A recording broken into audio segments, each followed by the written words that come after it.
Hey, that was fun. Good morning, everyone, and welcome back. How's everybody feeling this morning? Attaboy. Good stuff. Glad to see so many bright faces early this morning. Before we start our morning session, incoming OGRA President Chris Traini and I will make the first of two draws. I remind delegates that you must be present in the room to win. Our first draw prize, actually it's pretty nice, is a Google Home Smart Speaker and Assistant. Here he comes. Oh. You make the draw and I can handle the thing. Go ahead, Ken.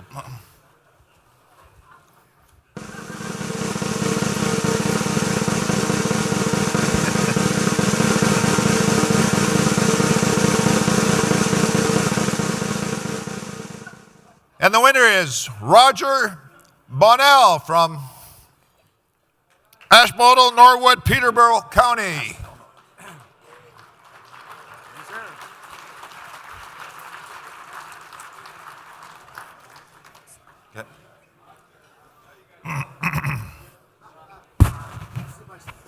Congratulations. Second. Whoa, wow. Lucky you. Congratulations.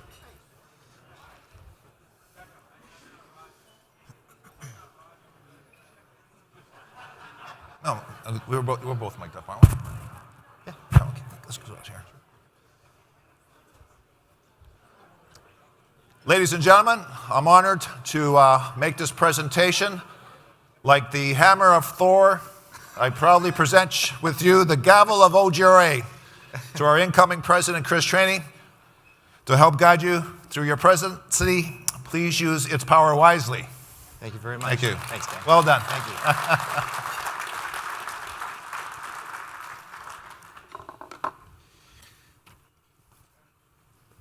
Well, I'm not sure if this matches the power of Thor, but Ken, it's my pleasure to present to you as the past president an honorary life membership and the gavel, and also I have your past president's pin as well. Oh, thank you. Thank you very much for your service with the OGRA board, and I look forward to working with you as immediate past president in 2018-19. It's been my honor and pleasure, sir. Thank you. Ken. Thank you. Yeah.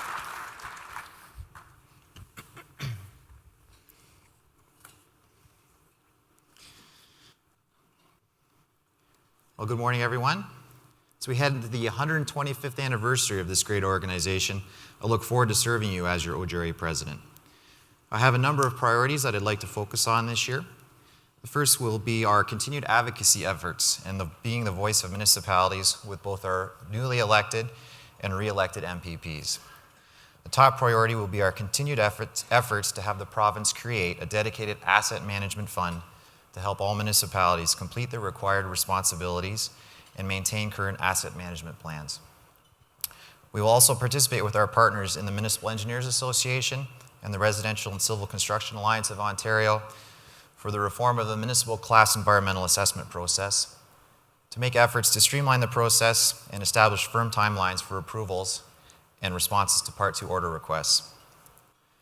Advocacy will also continue for a fair reform of the joint several liability issues in Ontario to better protect all municipalities from rising exposure to claims and increasing insurance premiums.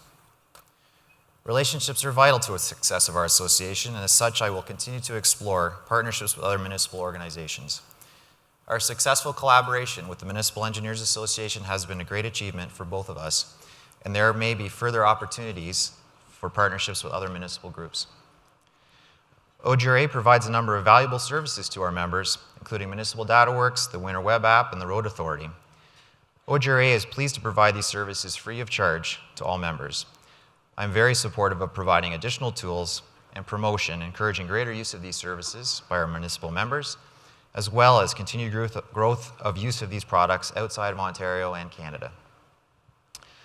Lastly, and this is pretty near and dear to me, I put out a call to all of you to consider volunteering your time with OGRA.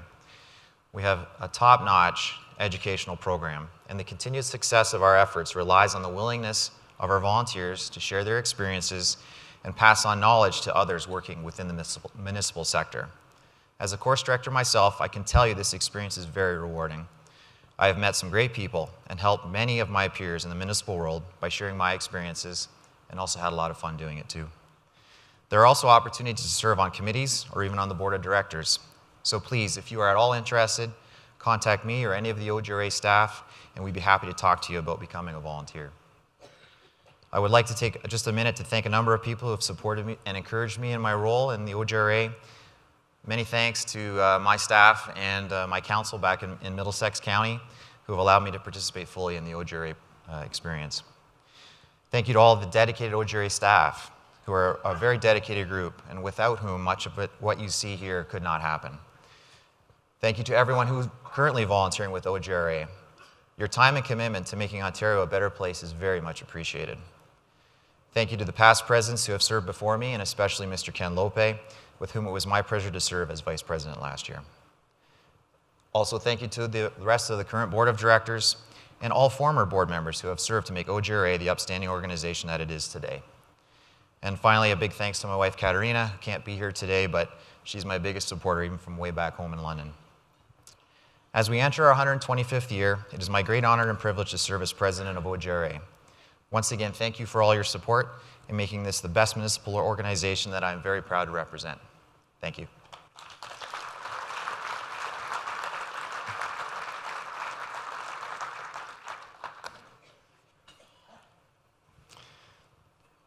So if you dropped into the Emerging Leaders Forum on Sunday, you would have heard a lot of talk about how the demographic crunch is affecting municipal succession planning. However, the change caused when someone leaves a job isn't limited to just finding a replacement. Good succession planning also means that you are ensuring that processes, responsibilities, and information are being handled correctly. Recognizing that this is easier said than done, OGRA has created an easy-to-use online solution called the WinterWeb app to specifically assist public works leaders who want to get started with succession planning. To explain how, please join me in welcoming OGRA Member Services OPS Coordinator, Fahad Shuja.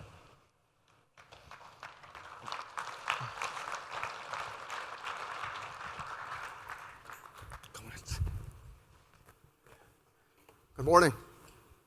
All right, so I'm here to talk about the WinterWeb app, but today we're going to do something we haven't done before, so we'll look at it from the perspective of succession planning.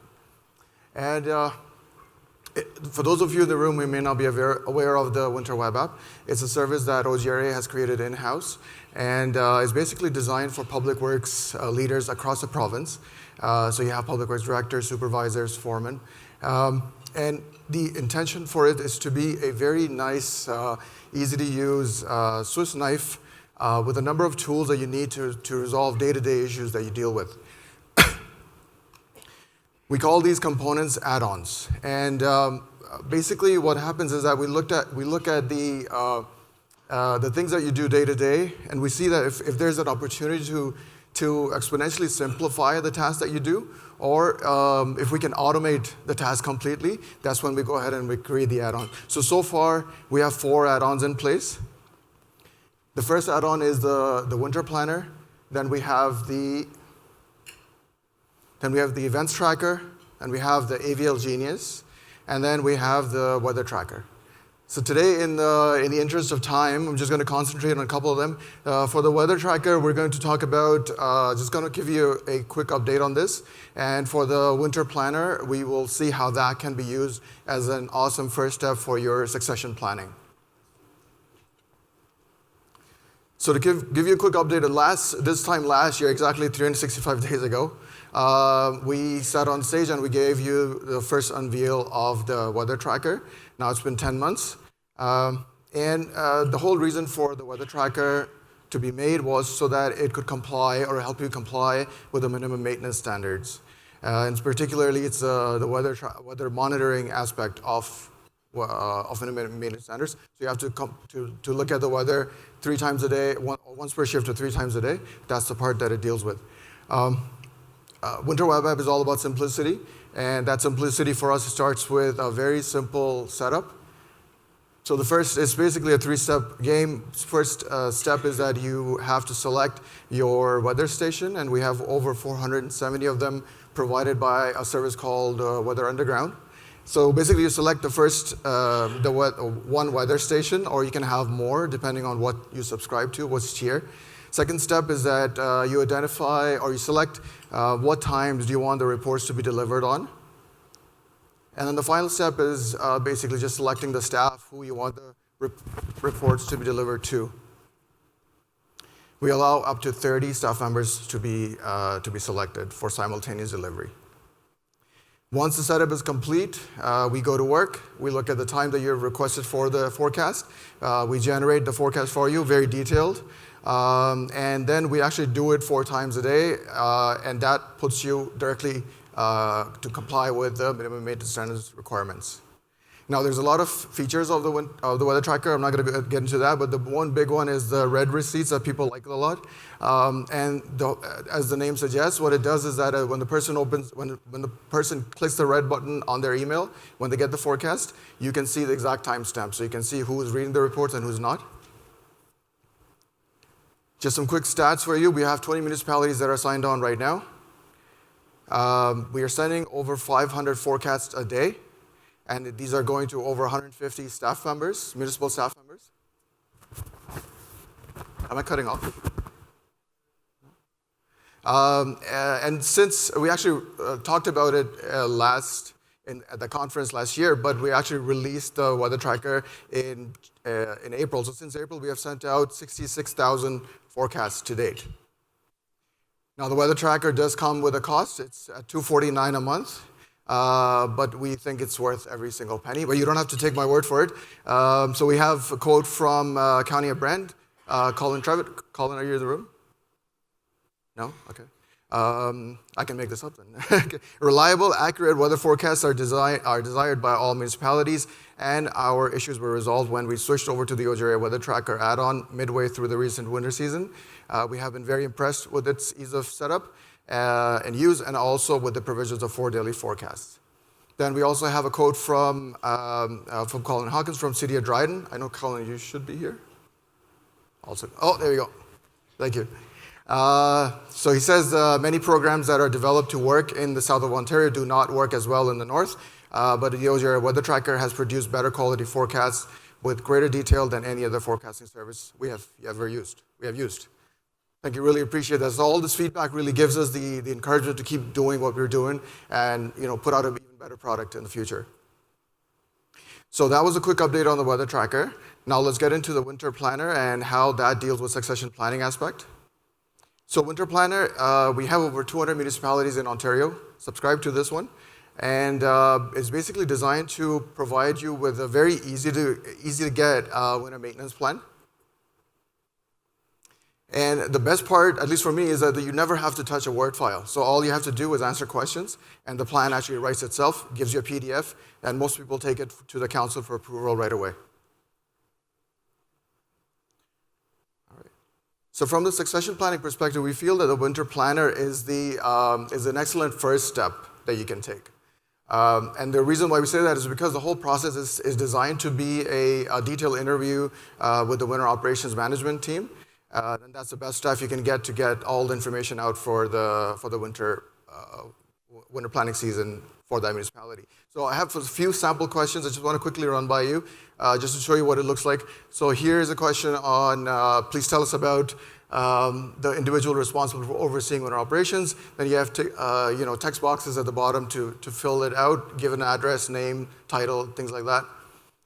Then you are asked, are you responsible for performing winter operations on sidewalks? If yes, then you identify how many kilometers. Does your organization share winter operation responsibilities with other jurisdictions? If no, then you're fine. If yes, then you have to answer some more questions. And it kind of goes on like that, right? But the really thing you need to take away from this is notice that the questions are very simple, laid out in plain English. And the answers are just as simple. So you're looking at text boxes, check boxes, simple text entries. Very rarely do we ask for a paragraph entry. So we try to lift as much weight for you as possible, and that speeds up the process.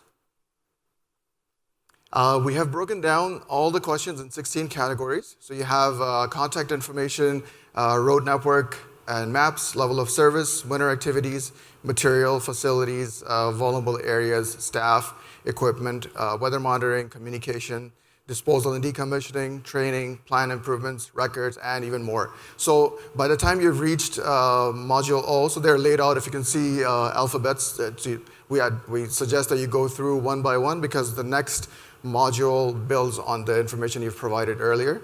So by the time you reach Module O, which is records, you've answered about 90 to 95% of everything that you do in your winter maintenance for your municipality, irrespective of your size. You could be 500 or 500,000 or 5 million. And after that, so once you've answered all the questions, what happens is you simply go and you click on the download button. And once you download it, you get a very comprehensive winter maintenance plan. If you hand that file printed to somebody, they will never be able to tell that it was done by an app. But the neat thing about that, the plan itself is great to have. But the neat thing about this is, as you know, that every single piece of that content that came out and created that plan was actually developed because you answered straightforward questions.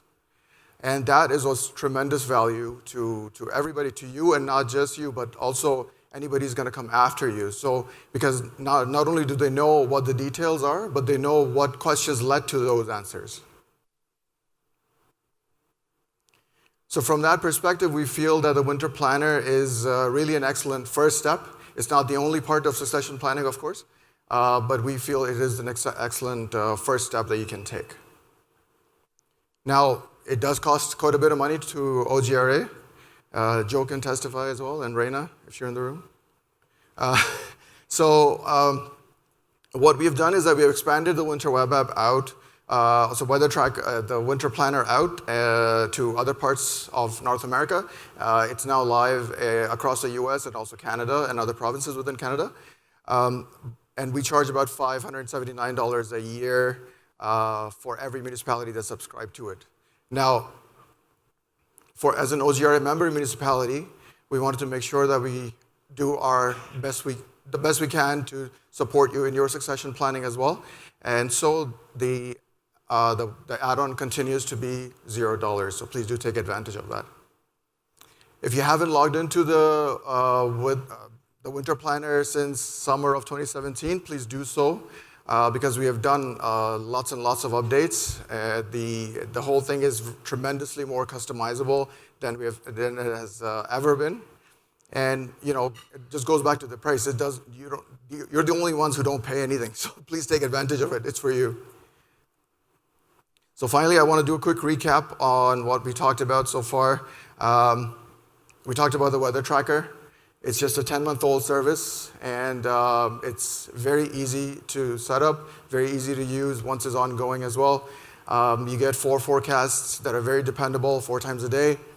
You also get red receipts. There's tons of other features that comes with it when you log in. And also, the basis of it all is minimum maintenance compliance, and that allows you to do that.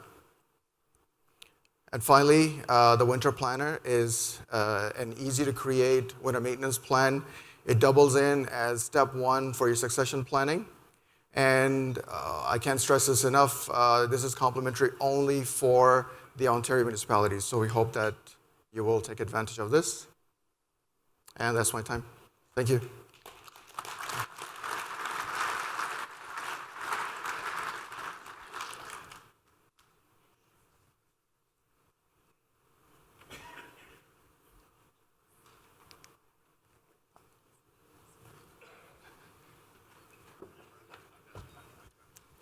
Sorry, I lost my mic. Fahad, well done. Good job. Thanks. If you haven't used this winter app, I would strongly recommend you certainly sign up for it. The reasons why, because there's going to be changes to the MMS standards. It's coming. Yep. And also there seems to be an increase in claims and going to discovery meetings. So it's nice to have all your winter program in one central location. Fahad, great job. Thank you. Thanks, man. Nice hand for Fahad.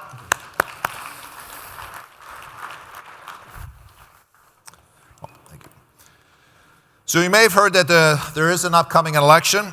Long before the provincial campaign is even officially kicked off, it has already proven to be, one of the most extraordinary campaigns in Canadian history. Today we are joined by a panel of Queen's Park observers who will share with us their insights about the issues and personalities that will define the upcoming provincial election. The panelists for today's discussion are John Michael McGrath of TVO, Allison Smith of Queen's Park Today, and Claudine Bruleé of CBC Radio Canada. You can read their full biographies in the app on your smartphones. Moderating this morning's session will be Thomas Barakat, OGRA Senior Policy Advisor. Please join me in welcoming them all.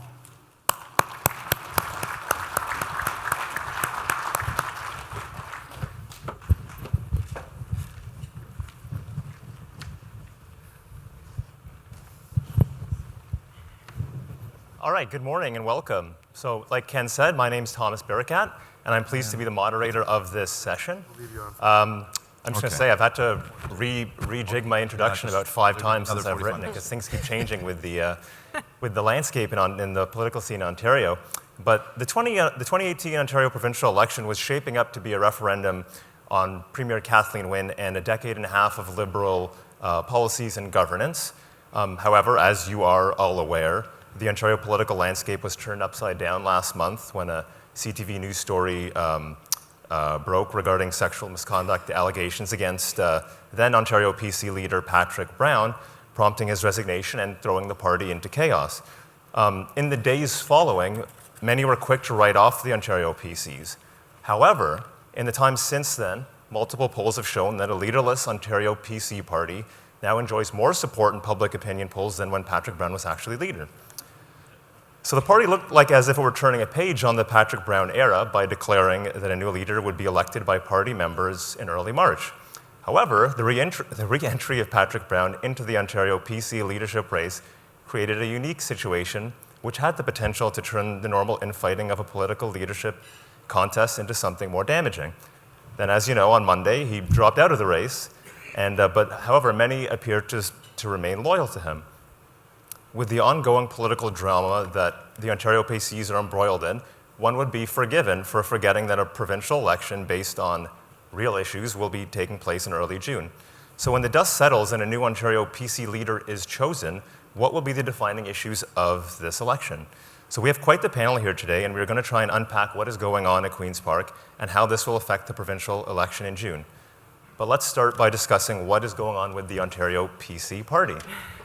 So my first question for the panel is, will the Ontario PC party defeat itself once again, or will they come together and unite in time for the June election? Defeat themselves once again. I mean, I think we're going to find out a lot tonight when the second debate plays out in Ottawa. It'll be interesting to see. I think that the candidates kind of need to step their game up from the first debate. Hopefully not focus on issues such as the sex ed curriculum, although that might be hard with Tanya, the sort of the fourth candidate, the wild card out there, because she's going to be pushing that subject 100%. But I think the candidates have had enough time at this point to get out there, start talking. Some of them, at least Caroline Mulrooney, has put out some policy platforms, so hopefully we will see a bit more out of them tonight on the live stream or the television channel, depending on who you are. I guess you have to remember, too, that the last 2 elections, it was really one promise that made it for John Tory as well as Tim Hudak. And those were promises that they decided to make on their own without consulting the party. And I think the party has learned from that, and they don't want to repeat that mistake.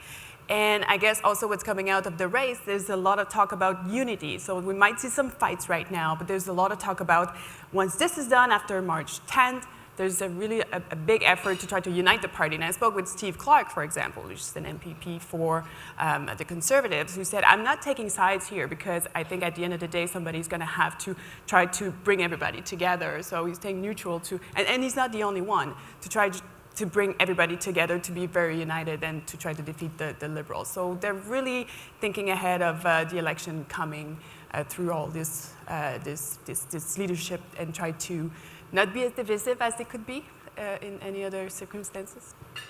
I think one of the other issues is that, after any leadership race, the party always tries to come together.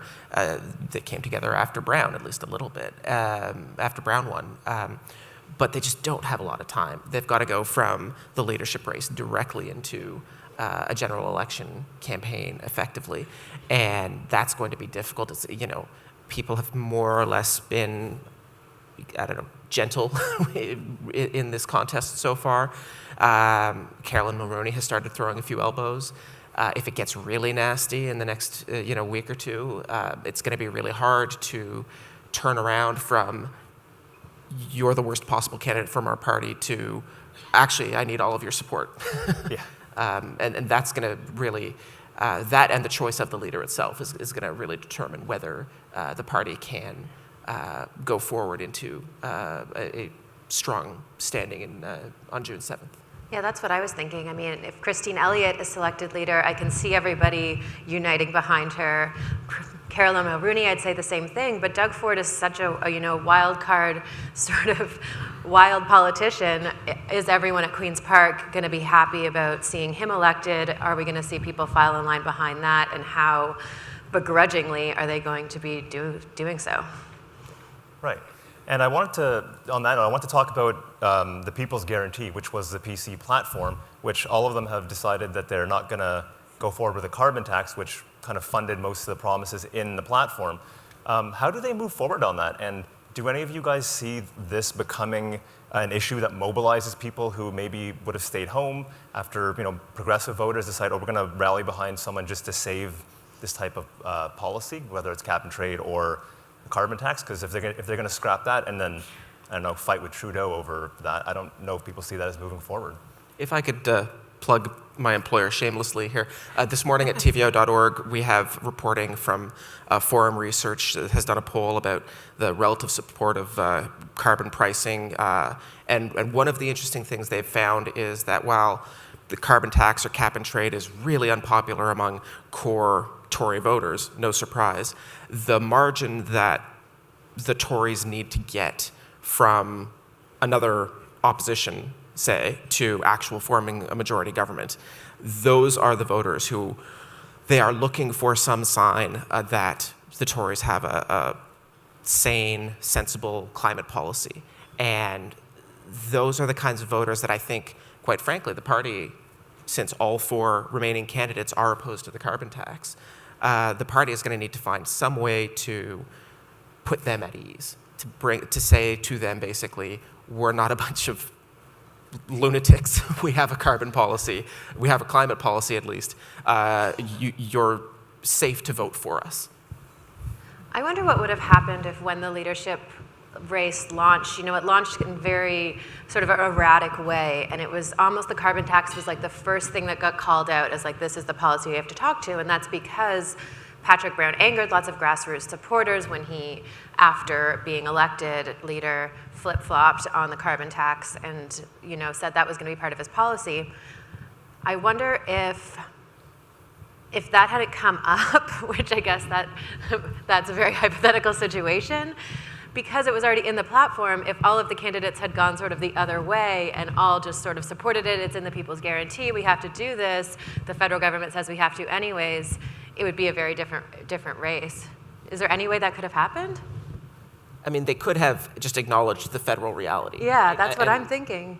They could have simply said, there's going to be a carbon price. So long as there's a Trudeau government in Ottawa, there's going to be a carbon price. We can either control it or we cannot. Mm-hmm.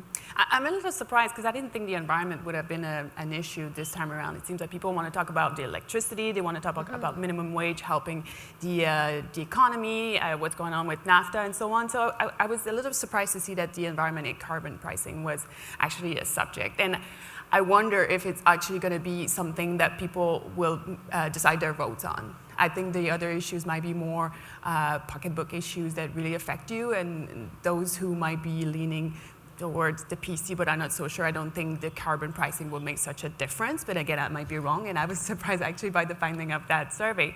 But that being said, the Liberals are really trying to put climate change at the forefront. For example, when there were the events in Brantford this week with the flooding and so on, the first thing that Marie-France Lalonde and Minister Murrow said is like, oh, this is climate change, it's gonna happen so much more. And I thought it was a bit out of the way, but they're really trying to say that it's very important, and the Liberals are taking action and trying to make the environment an issue. Let's see if it actually sticks with the people who will be voting. Well, and I think that's an important point, that the Tories might prefer to go through the rest of this election season without talking about climate change that much, but they're not the only ones who get a vote. The Liberals are going to force the issue, and they're going to force a lot of other issues that the Tories are going to be uncomfortable talking about.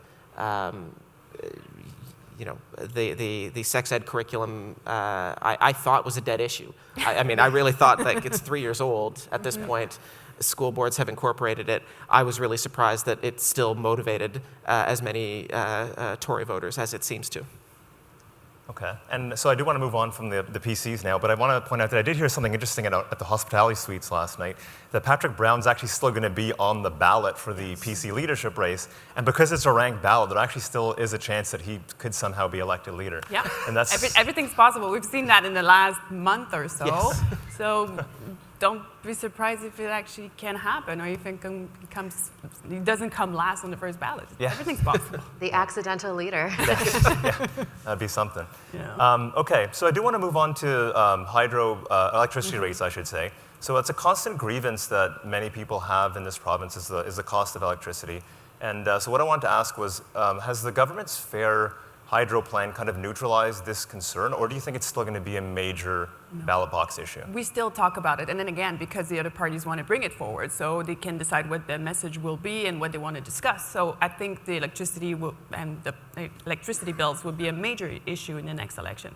Also because we all know, and I think the public is well aware of that, it's a Band-Aid solution that the government has been putting forward, and that even if you get some relief right now, we're all going to have to pay for it a little bit later. So the other parties will try to bring that forward, and they have the support of the Financial Accountability Officer and the Auditor General who did mention that as well. So it's not going away, but then again, we want to see what the plans are for the other two parties, and I think people might be doubting the plan from the NDP to actually buy back Hydro One and so on. So it's going to be a definite issue, I think, in the next campaign. I think the problem for the opposition parties on this one is that hydro's too expensive is like an easy slogan. Everybody gets that. The government leveraged billions of dollars to borrow to create this trust so that they could lower prices by 25% for the next 4 years. You know what I mean? It's so complicated, their plan that's happened, like it's rolling. It's not just a plan, it's, you know, in legislation now, that I think it's harder for the opposition parties to put that forward if people are actually seeing reductions on their hydro bills. I personally have not seen any reduction on my hydro bill. I don't know, that's a different story, but. I think it's no longer it was a bleeding wound for the Liberals, and it was something that they really had to address, and they had to be seen to do something really extraordinary to address it. And so, you know, they've stopped the bleeding, and now it's a scar. And it's a scar that everybody sees when they walk around. And Kathleen Wynne, whatever else people know about her, they know that they don't like their hydro prices and they blame her for it. And, you know, this could get wrapped up in, frankly, like partisan identity, right? My joke, and I'm waiting to see whether it turns out to be a punchline or not, is, you know, that on June 8th, if it's a new premier, everybody's going to discover that suddenly they're not that angry about their hydro price, their hydro bills after all. That a whole bunch of people were looking for reasons, like a solid, practical reason to that all of their dissatisfaction with the Liberals could sort of coalesce around, and hydro prices was this thing, and. You know, if there's a change in government, I am actually curious to see, you know, there won't be any immediate fundamental change in people's hydro bills between June 7th and June 8th, but I am interested to see how much salience that issue has in, you know, public opinion polling after the election. Okay. So another thing I want to talk about was some of the Liberal policies that have been introduced lately, let's say the past year or so. So Liberals have been touting policies such as free tuition, OHIP plus, minimum wage increase, basic income pilot, you know, as evidence of their desire to build a more equal society. So polls have shown that these policies are actually very popular, but there's no corresponding bump in the polls for the Liberals. So is this just going to be a change election? Are people just sick of this government and this brand, regardless of what they do? Like, do they just not have a chance?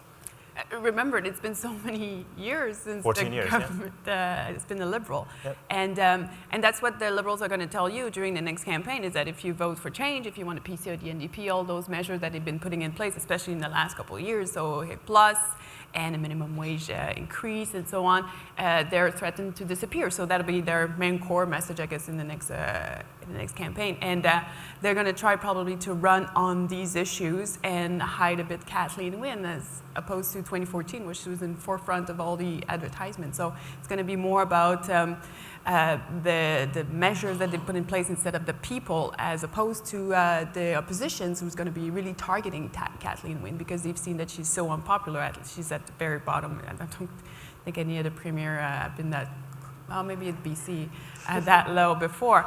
And by the way, no other premier who were that low were able to bounce back, but nothing's impossible again. But so we're going to see a lot of attacks on the personality of Kathleen Wynne, much more than, I guess, the measure that she's been putting in place, just because just hammering the fact that she's so unpopular. Well, that was what the PCs under Patrick Brown were betting on, right? With the People's Guarantee, it really contained a lot of the Liberal policies. It wasn't an election for change in sort of how the province is being run in a huge way. It was, change the leadership, change the face, keep it safe for people to vote for the PCs and vote for change without having all of these policies that have already been rolled out that are popular being taken away. So I think, again, this is going to be something that depends on the PC, who wins the PC leadership, because we already see them sort of backing away from that, but are they going to kind of come back forward and be like, actually, everything's still going to be good. We're not going to take it all away from you. We just might, they're saying that we'll slow down the minimum wage increase, the second one, to $15 for, I think, were they saying 4 years, somebody was saying? Yeah, 25 cents a year for 4 years. For 4 years. So by the end of the next mandate, it would be 15. Right. Which, that's not crazy. That's a real policy. I think the idea that the Tories are going to spend the time attacking the person of Kathleen Wynne as opposed to the policies, I think, is interesting, because I think among certainly in Toronto, among Toronto progressive voters, that she still gets the benefit of the doubt, that the policies are well intentioned, and that I think there's people keep sort of two ideas in their heads at once, that even people who are maybe NDP voters, who are not Liberal friendly, who do not intend to vote Liberal this time around, still, as I say, give Kathleen Wynne the benefit of the doubt. And it will be interesting to see, at the moment, you see this in a few different polls, including Forum and I think also Campaign Research recently, that there really is a jockeying between the Liberals and the NDP. They are both substantially far back from the Tories, but progressive voters, broadly speaking, center-left voters, I don't think have figured out which horse they're going to back, so to speak. But they're going to play again like they did in 2014, where Kathleen Wynne said to NDP voters, if you vote for Andrea Horwath, you're helping Tim Hudak getting in. So they're going to play exactly the same card probably again. Oh, yes, absolutely. And So, the NDP, for their part, are going to say, in 2014, Kathleen Wynne promised to, a massive, ambitious infrastructure program, and instead we got the sale of Hydro One. And I do want to talk about the NDP. So the NDP, sometimes they're overlooked in the province, but polls show that Andrea Horwath is consistently the most popular leader in the province. So with everything going on in this, upside down election year, does NDP have a serious chance of contending for government? Could this be, Bob Rae 2.0 in a way? Well, we saw in Alberta a few years ago, Rachel Notley's NDP swept the province less than 6 months ago, maybe more than 6 months ago. But in British Columbia, John Horgan's NDP is now the ruling government. So in some ways, if we base it on that, Andrea Horwath should have a chance to get people to rally behind her and do the exact same thing. I don't think there's any reason why that couldn't happen with an Ontario NDP government. I think the problem is history, and that is that Andrea Horwath has not been able to do that in the multiple elections she's run. So Will she be able to break through? And how does she go about that? I think that there's a lot of people working on that very question right now. Personally, do I see it? I don't know. But anything can happen in an election campaign, and it's not impossible. One interesting fact is that working at Queen's Park, we see what the NDP is actually doing, and they're really good at bringing forward some issues. Overcrowding hospitals. They have cases of a man who spent 13 days taken care of in a washroom in a hospital in Sudbury. And they bring the cost of hydro, for example, how much it has cost to privatize Hydro One and so on. So they bring forward very interesting facts, but somehow we talk about those issues, but we don't talk about the NDP, and I don't know why that is. And they seem to be a much more effective opposition, at least in the last couple months, not just weeks, last couple months, but it doesn't translate into more visibility for the party outside of Queen's Park. Why is that?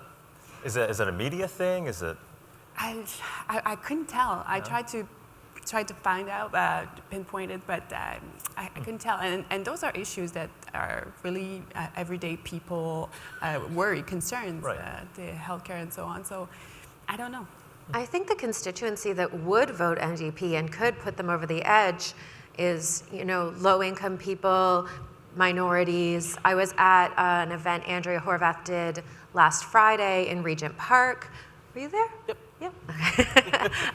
Yeah, we talked. And I mean, the support of the people there felt to me very real. And like people are excited about her. It's just that is traditionally a harder constituency to reach. People will say they vote less. So maybe that's where the direction she has to go to break through. I think one of the things that's important to remember about the NDP is that their support in the GTA broadly, Toronto, the 905, they really struggle. It's very much a battle between the Liberals and the Tories in this particular region. But Northern Ontario, Southwestern Ontario, the NDP is very much the second party in a lot of ridings, and the Liberals are almost entirely out of contention in a lot of these places. Like, Northern Ontario, outside of, maybe the 3 or 4 biggest cities in Northern Ontario, it's NDP-Tory fights in a lot of places.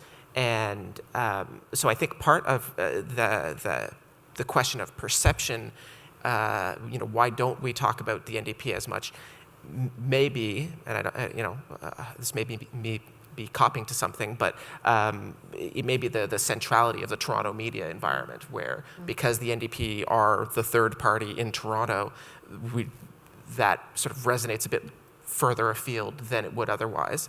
But that being said, the implication of that is that if the polls start to move in Toronto, that's actually going to have a much larger effect than you would predict, like province-wide.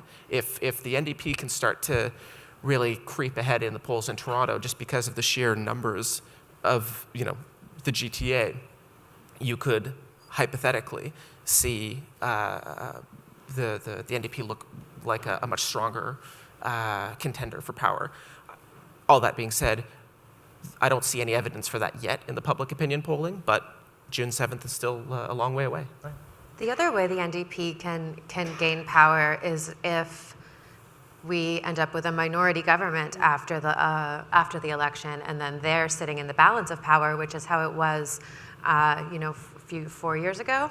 I don't know, my dates are terrible. But 2011 to 2014. Okay, yeah. So we had a minority government, and the NDP were able to leverage that very successfully on their part and push a lot of their policies through and sort of drive the Liberals' agenda quite well. So but then there's also the question: well, if it's a PC elected minority, will the NDP back them? Will they start a coalition on either side? I mean, those things we don't know the answer to, but that is a very possible outcome of the election. But that PC minority scenario is the NDP nightmare. They don't want to be They don't want to do that, no.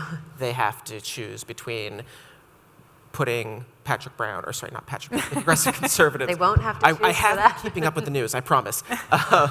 They don't want to be in a position of choosing between having to put a Tory government in power or propping up, as they will call it, the Liberals, right? And that choice, the situation in which the Conservatives have the most seats but not a majority of the seats is going to be one in which they have at least 5 to 10 points in the popular vote. And there will be a very strong argument that most of the electorate chose change, and the NDP should honor that. And at the same time, there will be people screaming from the NDP base that they would be crazy to put the Conservatives in power. I don't think that would have been true before the leadership implosion. I think there was probably a deal that could have been made between the NDP and the Tories for a year to 18 months to just get maybe one budget cycle through, and the NDP could have gotten a few priorities in.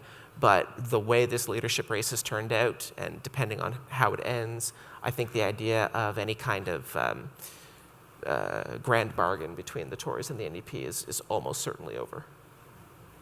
Okay. The NDP will have to really budge on that sex ed curriculum.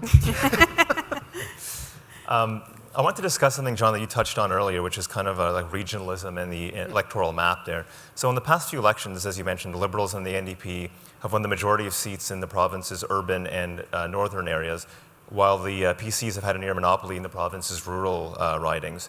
So this year there'll be 17 new ridings in the next election, 15 of which will be in the GTA and in Ottawa, both of which are pretty Liberal strongholds. Do you foresee the parties kind of doubling down on policies that would be popular in areas that they believe they can win, or will they try and win over voters in areas they may not have been so successful with? So to start with the Liberals, I think obviously this government has tried to put a very, it's had a very urban agenda. They've promised billions of dollars in infrastructure spending, for things like mass transit, but it is still very much a core idea, both for Kathleen Wynne and for the Liberal Party generally, that they want to be the party that represents all of Ontario. And while they have not found a lot of love in rural Ontario in the last few election cycles, they do keep trying. And Jeff Leal is out there making agriculture funding announcements every week. I get the releases, and so I don't think it is going to be as it's not going to be as obvious as the Liberals writing off rural Ontario or something like that. But I think you are definitely going to see, well, and you can look at okay, why does the $15 minimum wage matter? The cost of living in rural Ontario is high, and arguably, low-income people, even in rural Ontario, needed to see a raise, but they didn't need the $15 minimum wage, and that's where you're seeing. I've spoken with mayors in rural Ontario who say we're worried about the impact on jobs here, and so there's a lot of the, if you want to call it, sort of social justice policies that the Liberals are going to be running on in this coming election find their greatest resonance in urban areas. I think those new 905 and Ottawa ridings are really open to anyone. I think they've been seeing lots of actions, lots of input from all the parties. I think all the parties trying to capture the 905 region, and same in Ottawa.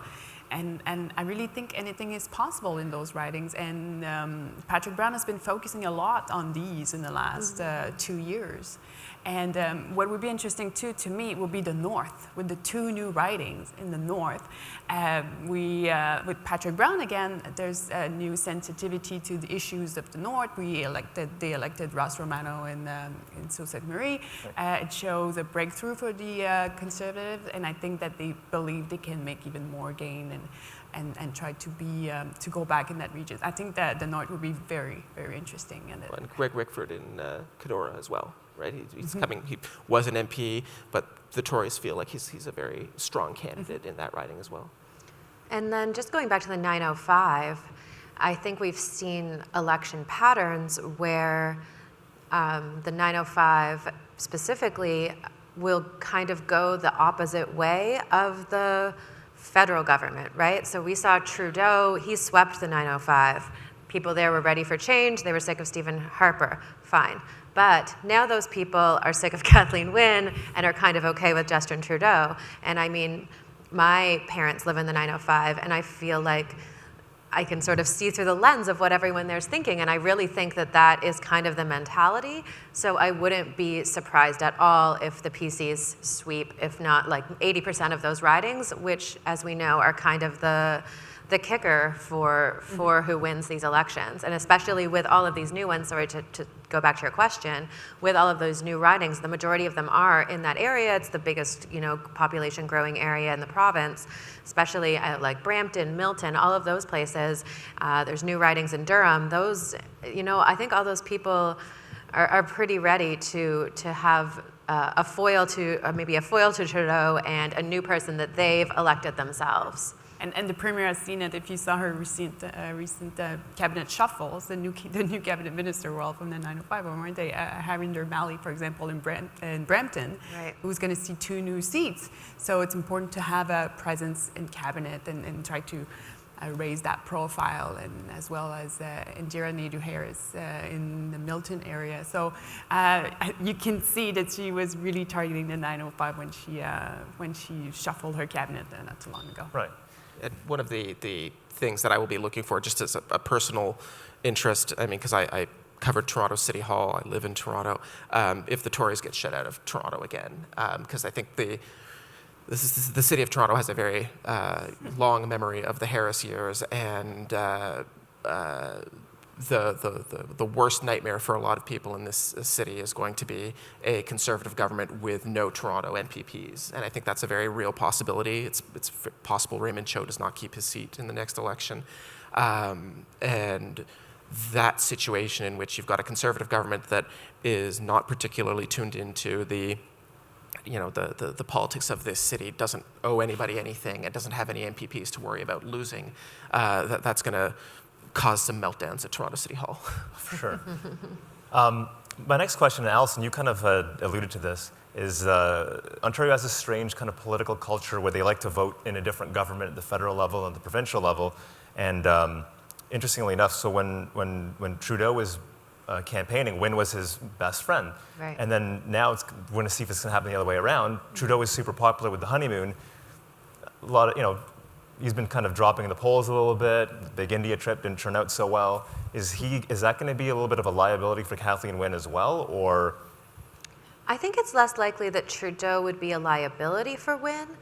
I think it's more likely that Trudeau knows that he's on a little bit more thin ice than he was 2 years ago, and is going to be less willing to put himself out there for Kathleen Wynne to the same degree that she did for him.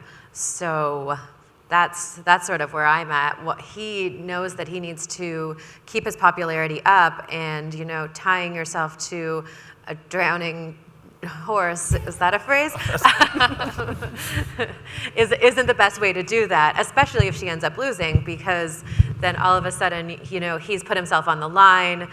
And to be fair, he probably has better things to be doing than campaigning around Ontario with Wynne. I mean, I'm sure he'll do 1 or 2 appearances with her, but I don't think it's going to be a big part of the election. Just yesterday was the federal budget, and Minister Shuja here in Ontario commented just afterwards. And what I could hear again and again and again was, we have such strong collaboration, we work so well all together. And he seems to be setting the table as saying, well, if you want to keep having good relationships with Ottawa, and if you want to have the priorities of Ontario be listened and be answered by the federal government, well, you have to keep the Liberals in power. So they're really working on that close-knit relationship and how their priorities are the same at the province level as well as in Ottawa. So it was again and again in the Minister Shuja's speech just yesterday. Which is very amicable after they just stole his Ontario's health minister the day before.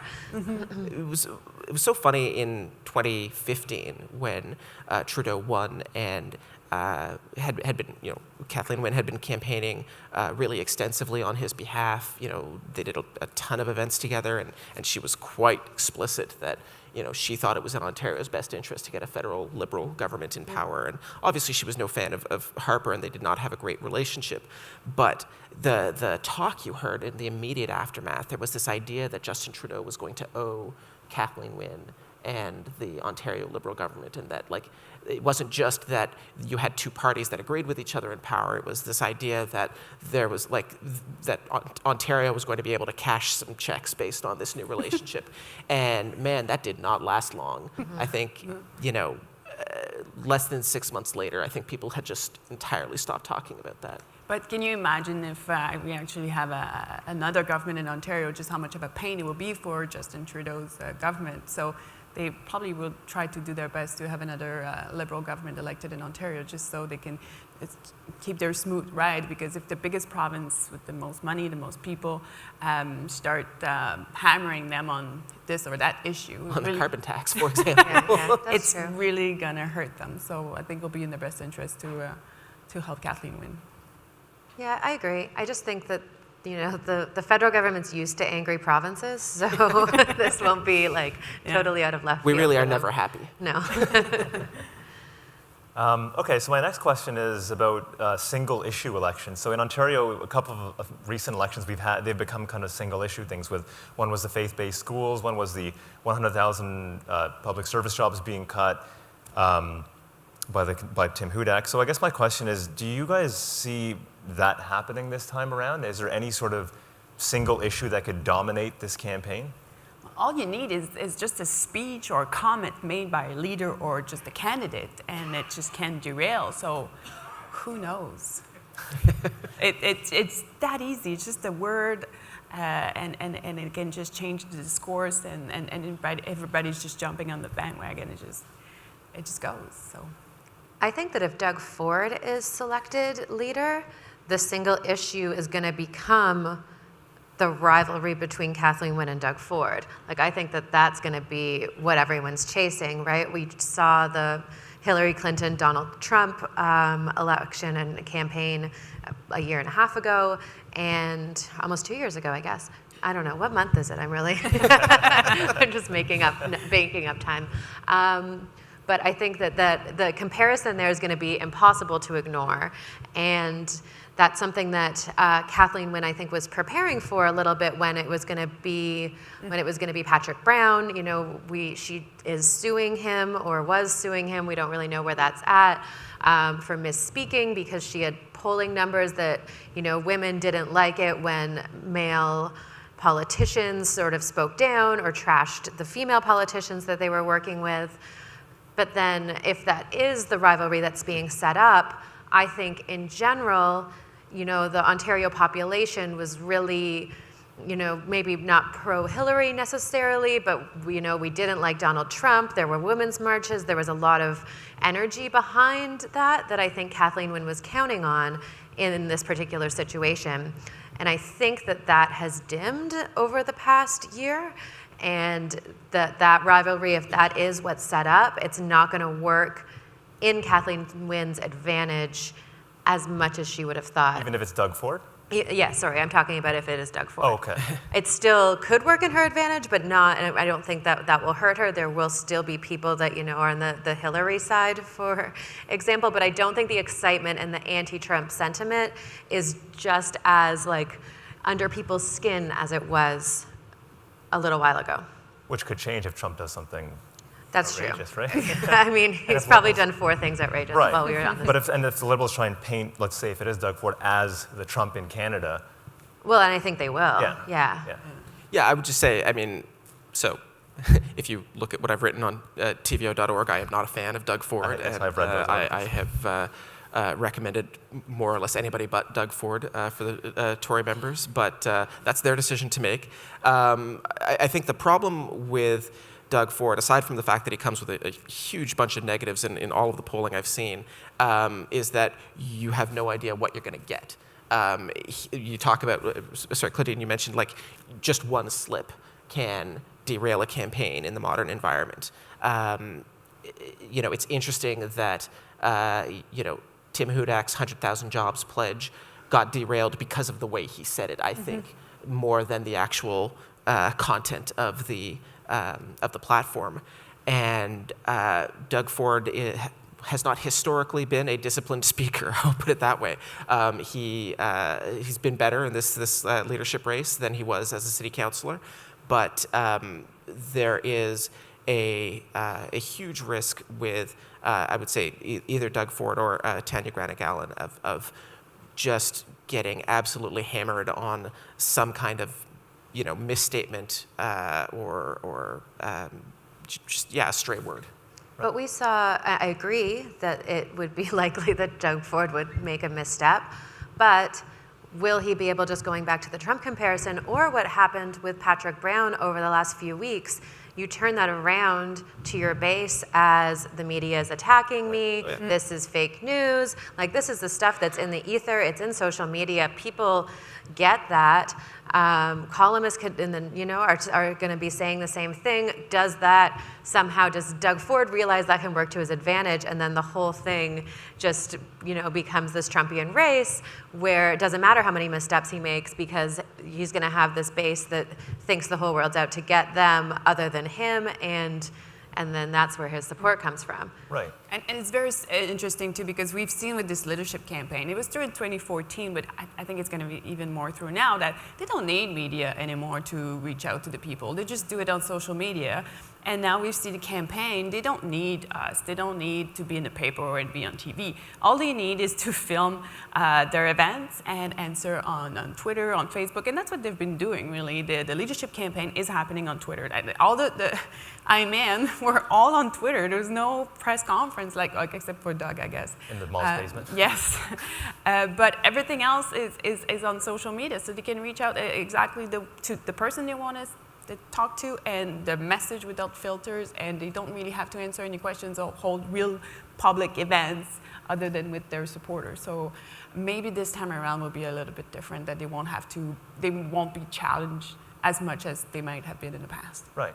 I would just add real quick that, I think that's a very realistic scenario, the idea that the polarizing Trumpian campaign, and I think in that scenario, it actually goes badly for the Tories. I think if this comes down to Doug versus anti-Doug, say, I think what you're likely to see is that the NDP vote collapses. A whole bunch of people run for the Liberal team as out of fear of the Tory candidate, and that gap between the two parties narrows so much that the Liberals, depending on which vote model you believe, the Liberals don't actually need to lead in the polls to come out ahead in the seat count. Right. And so if they are only behind the Tories by 5 points on election day, this could still be another Liberal government. Okay. And Jonna, you used to cover Toronto City Hall. So I do want to talk one more thing about Doug Ford. I guess he shouldn't be underestimated. He did really well in he signed up the day before the deadline to run for mayor, or the day of, and he did really well. The people were really shocked, and he won a lot. He keeps saying that he won X amount of votes in Toronto, which is more than what the PCs have won in Toronto in the past bunch of elections. That's what he's saying, but I don't know. Anything else you want to add about that? I don't think that Doug Ford is going to drive a Tory breakthrough in Toronto. Okay. If that's going to happen, it's going to happen because of the party's general sort of work that they have already done. Until he was no longer the leader, Patrick Brown was, recruiting a lot of strong candidates in Toronto. And what Doug Ford brings is, a lot of he has a lot of energy from a certain part of the Tory grassroots. But not all of that is in Toronto. A lot of that is in the 905, which I think, frankly, the party is going to carry handily, regardless, in any scenario where they do well. Doug Ford did well in the 2014 mayoral election. Again, a lot of that, you have to say, was basically sympathy for his brother, the late mayor.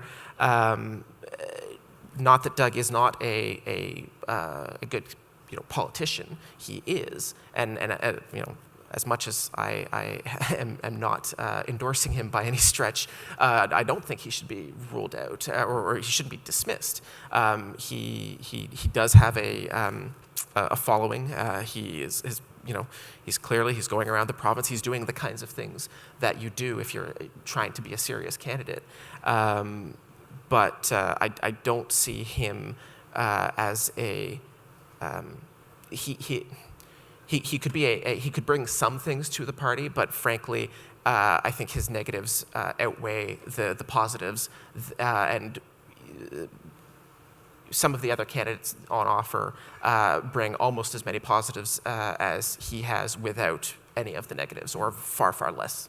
If I can maybe just bring some numbers, in 2014, Doug Ford got, 34%? Yeah. And the last time that the Tories had 30% in the general election in Toronto was in 1999 with Mike Harris. So it just brings into perspective that he can actually probably bring a little bit more Tory voters. But then again, in this climate after 15 years of a Liberal government. But municipal politics is so weird. I mean, there are people who would absolutely People here would know about that. vote Doug Ford in a mayoral race who would mark a box for the NDP in a provincial race. I mean, municipal politics just is it's very weird. I think that what we're probably going to see tonight is whether or not Doug Ford has been briefed on Ontario's many, many layers of policy and bureaucracy and ministries. And I mean, you guys all know, that the devil's in the details with these big master plans that have been around forever, and the many levels of government that you work with, different people in the ministry, different sections of ministries, different pseudo-side ministries. I mean, there's so much there. And I think that Doug Ford's big flop in the last debate was, he convoluted the Green Energy Act with the carbon tax, and he said something about privatizing the Ministry of Energy, and it's just things like that. I think that voters and PC members will notice and should pay attention to, because running the province of Ontario is not an easy thing to do. There's a lot of stakeholders. There's a lot going on. I mean, I've been reporting on Queen's Park for 6 years, and I swear I learn, about something new every day. So I think that is where Doug Ford is lacking the most, and needs to show that he understands what the province needs and how it's run before it makes sense for the party to vote him in. So that's what I'm going to be looking for at the debate tonight. Mm-hmm. So Allison, you also cover British Columbia politics as well. Mm-hmm. So I have a question for you. Do you see any parallels between what happened in BC with the NDP government being elected with what's going on in Ontario right now, or is it just completely different? Well, it's a whole different thing in BC because they have the Green Party, right? So their parties are all sort of jostled around. I think that the NDP government, there's kind of the equivalent of the Liberal government here, as they've governed a bunch in the past. So it's hard to see. I think that the big story in British Columbia was the two parties merging as a coalition that now hangs in the balance of 4 Green caucus members, which seems to be working for now. So I think that's where we would see the parallels. But also, Christy Clark was a little bit unpopular, and she had a lot of negatives as well. She was. She had lots of scandal. And she got voted out. And we've talked about this. This has been sort of a topic of conversation, is that we've had lots of women be premiers in Canada. Not lots, but 5 or 6. But what we haven't seen is any of them be re-elected. So that could definitely be a parallel there. Wynne was made premier of the party via leadership race, and then took them into the election.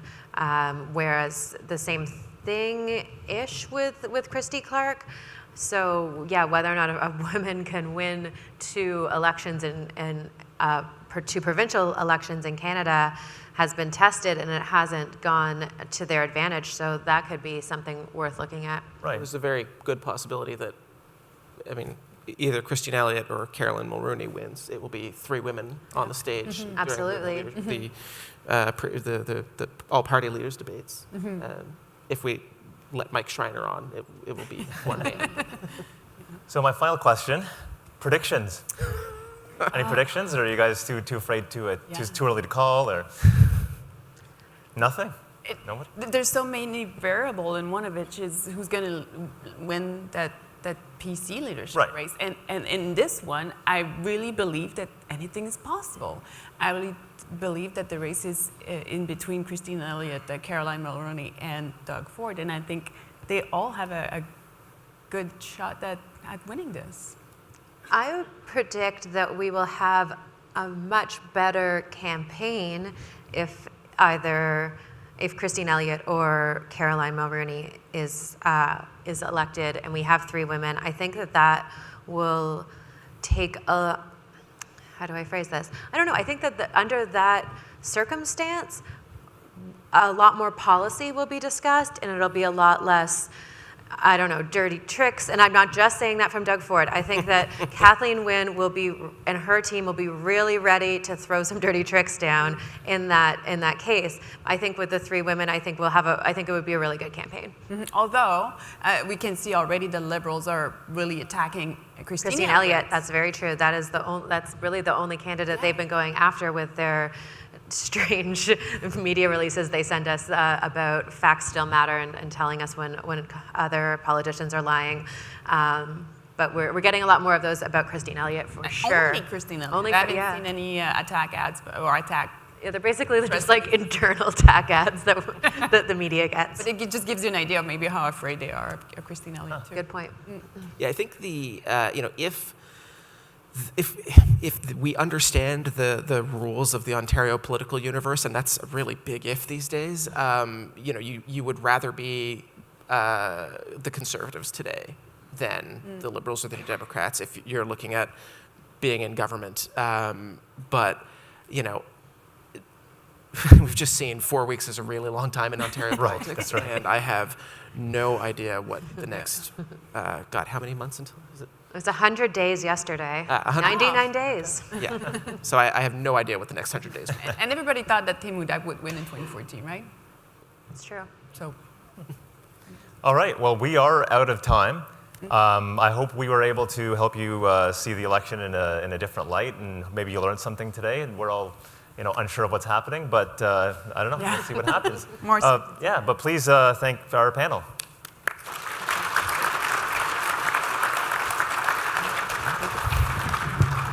Thanks, Thomas.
Well, good morning again, everyone. It's that time again at the conference for the final word, and it's just that. It's a final opportunity during this conference to address those pressing issues that you're facing in your municipality. This morning, Fred Dean and his panel of experts are here to be your municipal Wikipedia. Microphones are scattered about the room, so don't be shy. For the next hour and about 15 minutes, you can ask whatever's on your mind. Fred Dean knows the ins and outs of municipal government. He has worked with elected officials and municipal staff, giving civic leaders the tools to make effective decisions on behalf of their communities. Fred is a lawyer who acts exclusively for municipalities and municipal associations in Ontario. Together with Nigel Belchamber, Fred runs Amberley Gavel, an organization that assists municipal governments by providing impartial, independent, confidential, and credible advice. Please welcome your moderator, Fred Dean, who will introduce the rest of the panel.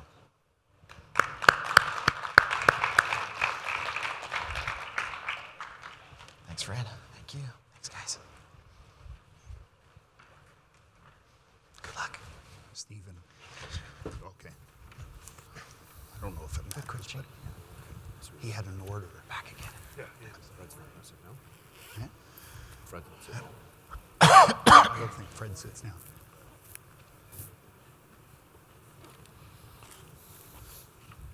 Is this working now? Yes, it is. It's difficult when you're talking to yourself and you're not getting a response. It's appropriate that this session be called the final word panel, because the final word, I think, always does belong to the delegates, the people that are here. And this is your opportunity to ask some questions and of a broad general nature, and we're going to try and get you through with some general advice. We have some people who have extensive municipal experience on the panel and are here to share it with you. We also received a good number of questions in writing this year, and we're going to be dealing with those as well as the questions from the floor. Let me begin by introducing the panel. Your far right, as you see him, is Rob Walton. Oh, no. Who again brought his fan club. Yeah. Both of them are here, that's good. Rockstar. Rockstar, yeah. We'll get to the rockstar. Yeah. Rob is the Director of Infrastructure Services for Brant County. He has been a professional engineer for 33 years. He's been both in the public sector and in the private sector in terms of doing municipal engineering and municipal work. Mainly with smaller municipalities, which I think is really helpful and really useful to this audience today. And he was a member of the Ontario Drinking Water Advisory Council from 2004 to 2016. Beside Rob is Susan Turnbull, and Susan is a CA, a chartered accountant, and she is the Director of Finance and Treasurer for the town of Midland. And she has been there since 2016, and before that she was with Prince Edward County, and she's been in municipal government for a considerable number of years, 20 years plus. Next to her is Stephen O'Brien, and Stephen and I go quite a way back, which is an interesting story in itself, but I'm really pleased that he's here. He is the clerk for the City of Guelph. When he wrote to me with his qualifications, he said diverse responsibilities, which applies to, in my view, every clerk in the province. Believe me, they have an interesting job. Before Guelph in 2014, he was with the town of Richmond Hill. He has an MA in Public Policy Administration through the University of Guelph and McMaster University. Finally is Sid Vanderveen. We have been joking over the years that Sid has become the rock star of our group. He is well known. He gets often the most interesting questions at these panels. He's been over 20 years as the drainage coordinator at the Ministry of Ag and Food. He is the expert on water issues around agriculture, and really pleased to have him. Ladies and gentlemen, that is the panel for this morning.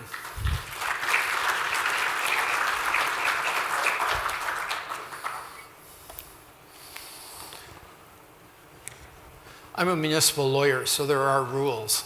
There are always rules. We're going to deal with some of the written questions. We will then deal with questions from the floor, and we'll ask you to use the microphone. You need to identify yourself, your office, and your municipality. We are not looking for speeches. We are looking for one question only, and not a multi-part question. And we're looking for ones that are of general interest, not merely a local issue in your specific community, because we're trying to provide advice on a broader scale. My favorite rule, of course, is I maintain the absolute discretion that I can change the rules at any time. We're going to start with the written questions, and perhaps I can, why don't we go across? Rob? Thanks, Fred. First question I have here is from Rick Harms from the city of Thunder Bay. The local improvement charges regulation in accordance with Ontario Regulation 586/06, the Municipal Act permits municipalities to initiate local improvement projects for special assessment by Section 6 and 8 of the regulation, where by application the OMB is obtained. This is not the typical petition process. Does this remain a viable process for municipalities to initiate road construction projects and secure funding from benefiting fronting owners? Who in Ontario is doing this, as we do not believe it is common? Are there any thoughts or advice? So Rick, this is a great question. I've worked in both consulting and for municipality, as Fred said, I think 33 years. Only seems like longer. I actually have never worked on a municipal or on a local improvement act project. I've worked on lots of projects where they had one previously and there had been bill outs and we had gone to that to figure out how the owners had been assessed and whatever. The whole petition thing really, I think, was in vogue back in from what I've researched and seen in other projects, 60s and 70s, I think, was when this was in vogue. I asked Fred this morning, he said he'd worked on dozens of these in municipalities he's worked for, and a lot of them were sidewalk projects. Sorry. There certainly was the way for owners to petition back in that time, and then there was a process like the Drainage Act where there was an assessment done and there's quarter revision and the whole like. But that seems to really have fallen out of vogue. I think probably the reason for that is owners pushing back of, why charge me for this project? You do projects like this in other areas where you're not charging them, you're collecting off the taxes to do it, so just do it that way. There certainly are other ways to do projects. And I used to work in a municipality where we did water and wastewater extensions, and we used sections 9, 11, and 391 of the Municipal Act to bill out the water and wastewater projects. So if you're dealing with development or whatever, there's other ways to collect money than the petition under the local improvement. So I have not seen it being used much in the last 20, 25 years. Good, thank you. I did work on a number of local improvements. My municipal career began in Scarborough, and Scarborough did probably 50 or 60 local improvements a year, and they all fell on my desk. And most of them, as you say, were for sidewalks primarily. And most of them were not by petition. It was the municipality that was starting the process. Susan. Thank you, Fred. Well, I have a question, and it's written by, although the person disclosed the municipality that they came from, they've asked not to remain anonymous, I assume because they're here with staff. Anyway, the question is this. Staff complain that they have no time to take on any special projects between now and ramping up for the election. Last year we approved the purchase of new software to speed things up, and I don't understand the problem. Well, new software aside, it always helps us to process information more quickly. In other words, produce more numbers that council may or may not want to look at. But the problem for me is those requirements are relentless. So where's the time to think strategically about where we're going to go, financially or fiscally or anywhere else? Earlier this month, in the town of Midland, where I work, we examined all of the bills that are currently listed in the House. Now, they may be at first reading, they may be at third reading, but there were 69 that, in our opinion, my department head colleagues and myself, thought may impact the work we do. 69 that the province hopes to approve before the election.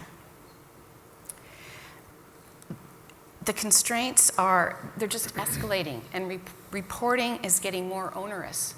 And as someone who wants to be a director of finance who's a partner in business with my colleagues so that we can make a sustainable municipality that serves people in the future, certainly I can speak for myself and many of my colleagues, we get bogged down by some of the historical requirements and those regulations. So that's probably what your staff might have said if they had a chance to in the chamber. Thanks, Fred. it's a real issue. I mean, never mind the 69 that are pending. Just think of what has been passed in the last year. Council members are extraordinarily busy. Staff are extraordinarily busy. Just looking at Bill 68 and some of the huge ramifications that will impact every member of council in this room, and they have already to some extent. You're right. This next year, the workload in municipal government is extraordinary, maybe higher than I've ever seen it in my career. Thank you. Stephen. Thanks, Fred.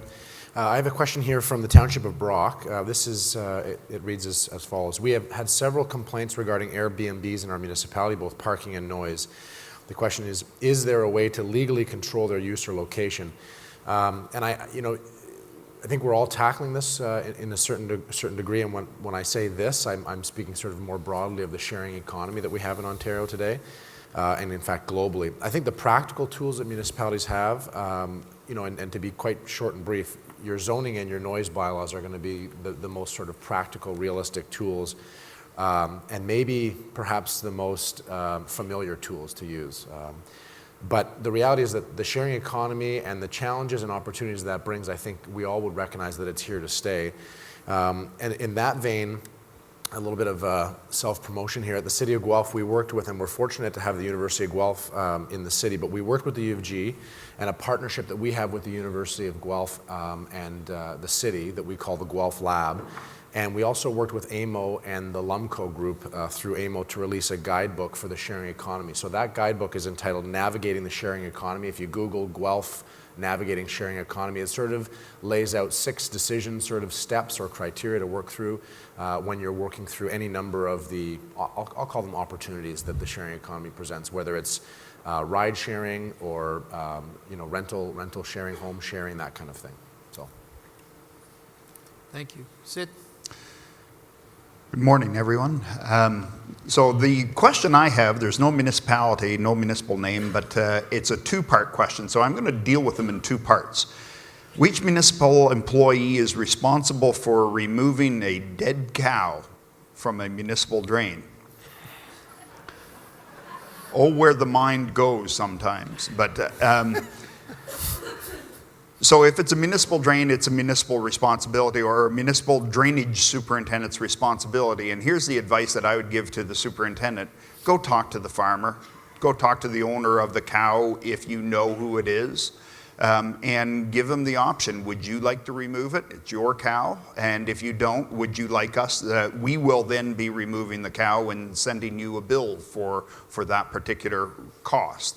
That's something that can be done under Section 80 of the Drainage Act. The second part of the question is a little bit different. Is it different if the drain is part of a ditch on a road allowance? And really, in some ways it is. It's still a municipal drain, but it's part of the road allowance. You can give the road superintendent the first option of taking responsibility of it, but likely they're going to say, no, drainage superintendent, you take care of it. Anything you want to add, Rob?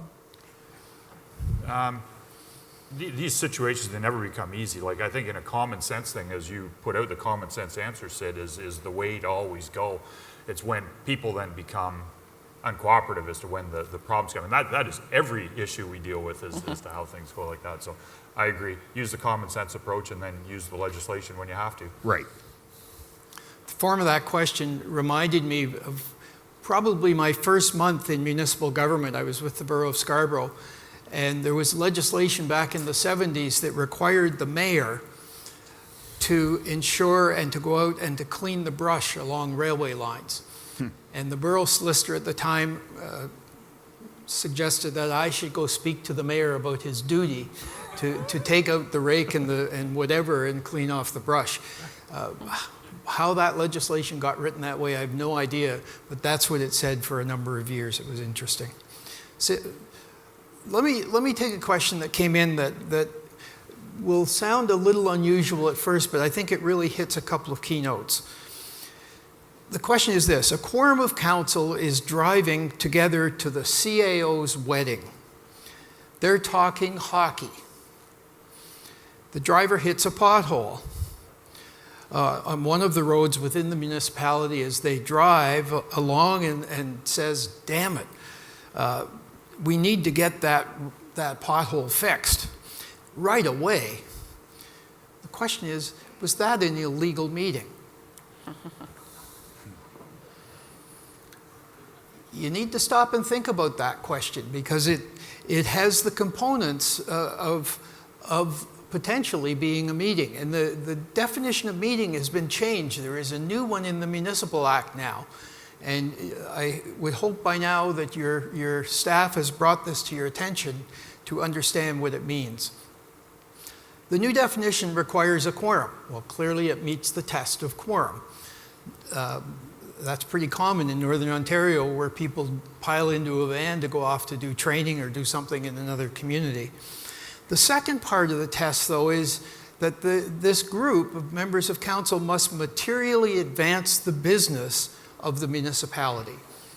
Is hitting the pothole and responding and suggesting it gets fixed materially advancing the business? I don't think so, unless the debate broke out how they were going to finance this and who's going to be doing the work. It's not a meeting. It's not merely a test of the number of people present. Materially advancing, sounds like a new term to some extent, but it's not. For 10 years now, that phrase has been used when it comes to training behind closed doors at a meeting, that you're not permitted to do training or education, and any member of council is prohibited from materially advancing the business. So think about the new meeting. Your procedure bylaw probably is going to have to be amended to deal with it, and get a sense of what is a meeting and what's appropriate under the circumstances, whether it's being in a van or at a coffee shop or using your iPhone or BlackBerry to send messages as well. Do we have another question? Yes, Fred, I do. No name on this one. My municipality has an expensive water and wastewater project for a small town, and the project is to facilitate development. If the development does not happen as predicted, or if the developers pressure council not to use the calculated charge in the DC background study, who picks up the unfunded costs and the interest on the project? Well, I think that there's an easy answer to this, and the easy answer is, we've heard it over, that there is only one taxpayer. It's the taxpayer that'll pick up the cost of this. I've been involved with development charges since, I believe, 1989-ish was when the first ones came in, and before that, municipalities set their own rules, and the developers pressured the province to have common rules on how this happens, which I think in part is a good thing. But I've worked in a lot of small municipalities, and in a lot of small municipalities, development charges don't work that well because the rate of growth is hard to predict. You know, you might have a project where you got to spend $20, $30 million to facilitate some large amount of development over a long period of time. But, you know, if those development charges don't come in on a bang, bang, bang, bang, bang in a rate that supports the interest costs on your project, then you'll be funding it. There also is the thing that happens every DC when you do your background study. The person that does it is charged with calculating your maximum charge that you can charge to developers, and that's all outlined in there. But often there's pressure to be competitive with other municipalities, to charge a lower fee for whatever reasons. And when you charge the lower fee, or when you exempt industrial, or you do these other things, that always comes from either water and wastewater rates, if it's water and wastewater rates, taxes, wherever else your forms of funding are. So the thing that I've been surprised in that period of time since 1989 is that actually the taxpayers in municipalities almost never get involved in development charges. And I think that they should, because it's in their best interest to make sure that the municipality, if you're going to have development, that they go with the developers pay for development and make sure that their rights are represented there, to make sure that they get the scenario where the developers are basically picking up the costs. So, good question, and I think there's... Could I add something to that? Absolutely. In my years of municipal government, which is 6 different municipalities of different sizes, I believe if the local residents in each of those municipalities had any idea of how much they covered from development charges that were left on the table because council was reticent to put them up to what the recommendation was, they would be appalled.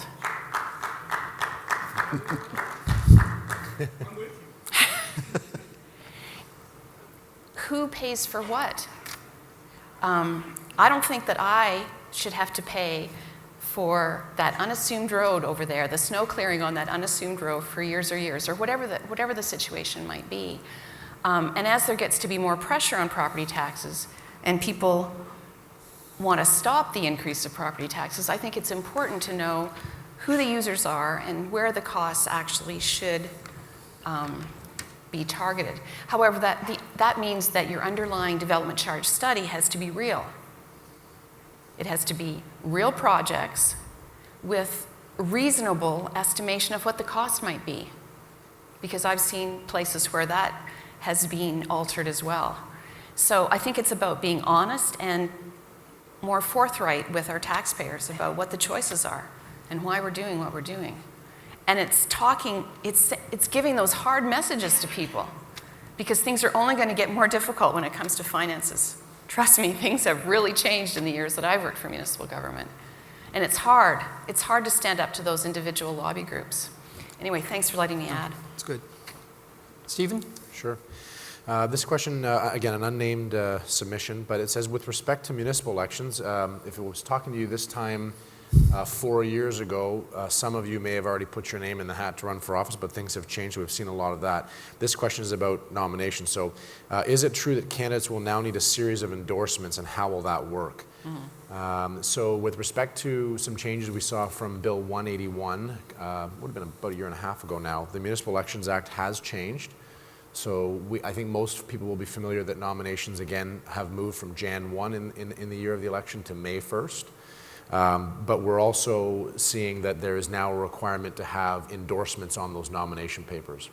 And the legislation says that it calls for 25 nominations.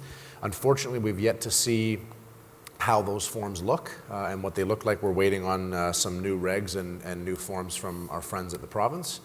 We're told they're coming in April, which will be right in time for May nomination period starts. So yeah, some big changes with respect to the Municipal Elections Act. Sid. Yes, another question without a municipal name. Why do municipalities not consider municipal drains as capital assets? A building on leased land would be a tangible capital asset, so why isn't a drain regardless of land ownership? The accompanying recognition would lead to better stewardship. Really interesting question, and there has been debate over this.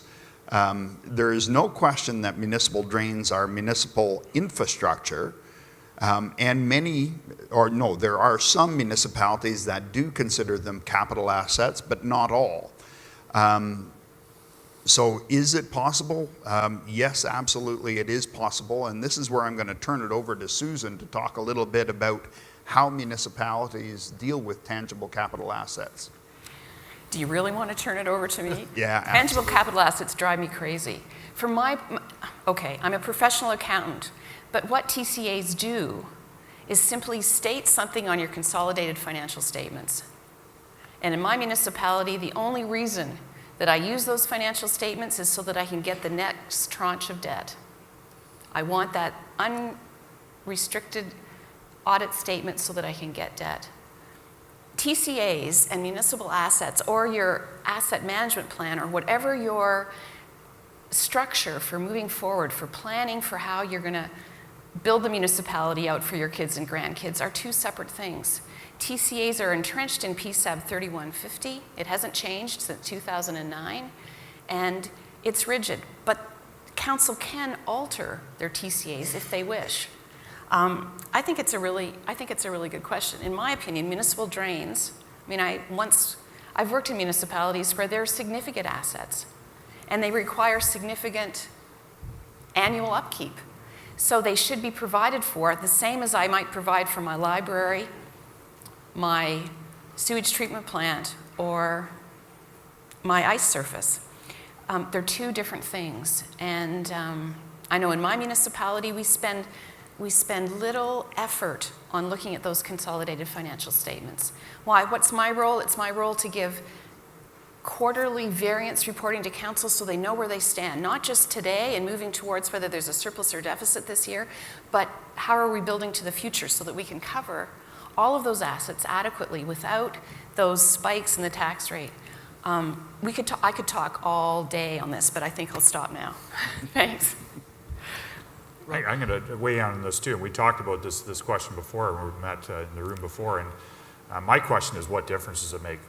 In 2009, when PSAT was brought in, it was a big issue for municipalities. There was a lot of work by the financial people, a lot of work for the engineers and whatever. And quite frankly, no one understands what it means when they're on the balance sheet. Actually, anybody in here that understands, please put your hand up. Oh, there is one person back there. Okay, so, 0.2% of the people in the room understand what it is. So, the municipality, you need to make your decision on how you're going to account for these things, how you're going to do it, set your policies, and then do it. But I think the big question is, does it make any difference? Okay. I'm going to invite you to the microphones. I'm going to answer one question that I received, but if you could work your way to the mics, we're happy to deal with your questions. Here's the question, and this is another Bill 68 question. And this came out of, frankly, the workshop that Nigel Belchamber and I did on Monday.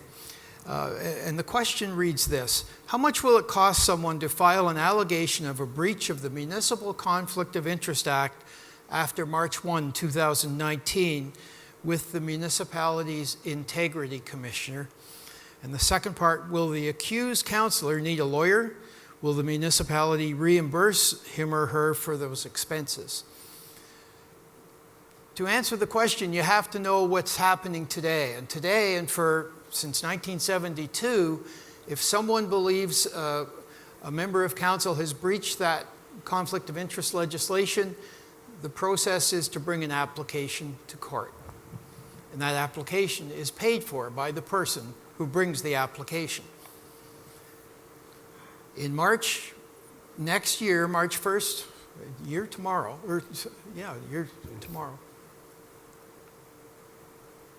an alleged breach of the conflict of interest legislation, a person can file a complaint with the Integrity Commissioner. By then, remember, you must have an Integrity Commissioner and a code of conduct in place.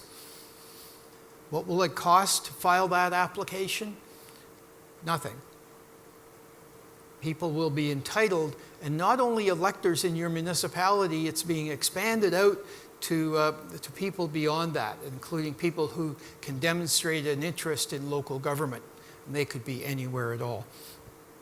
So we're going to see a very different landscape come next year in terms of the potential number of complaints that we will receive, that Integrity Commissioners will receive under this legislation. And further, the Integrity Commissioner, if he or she wishes, can take the matter to court so that you're potentially into a court process. And I think that will happen on occasion. One of the things this says to you very clearly when you're about to select an Integrity Commissioner is you need to either have a lawyer or someone who has access to a lawyer to provide legal advice to the Integrity Commissioner. It's going to be important to do. Will the accused councillor need a lawyer? I think they'll probably lawyer up pretty quickly. The question that I think you need to take back to your municipality is to ask your insurer, will the policy that's in place, policy now covers councillors when a court application is made and it pays for the legal costs if they're found not to have breached or breached because of an inadvertence or error in judgment. Will the insurer's policy be changing? Will it cover more quickly? But the answer is going to be that I think we're going to see more applications, and I think we're going to see more of the parties lawyering up more quickly than we have in the past. It really puts an obligation, in my experience, on council in terms of how it's going to control the conduct of its members. Interesting question. Far microphone. Thank you, Mr. Dean. It's Joanne Vanderheiden, Strathroy Caradoc. I have an interesting little question that's kind of legal and human resource based.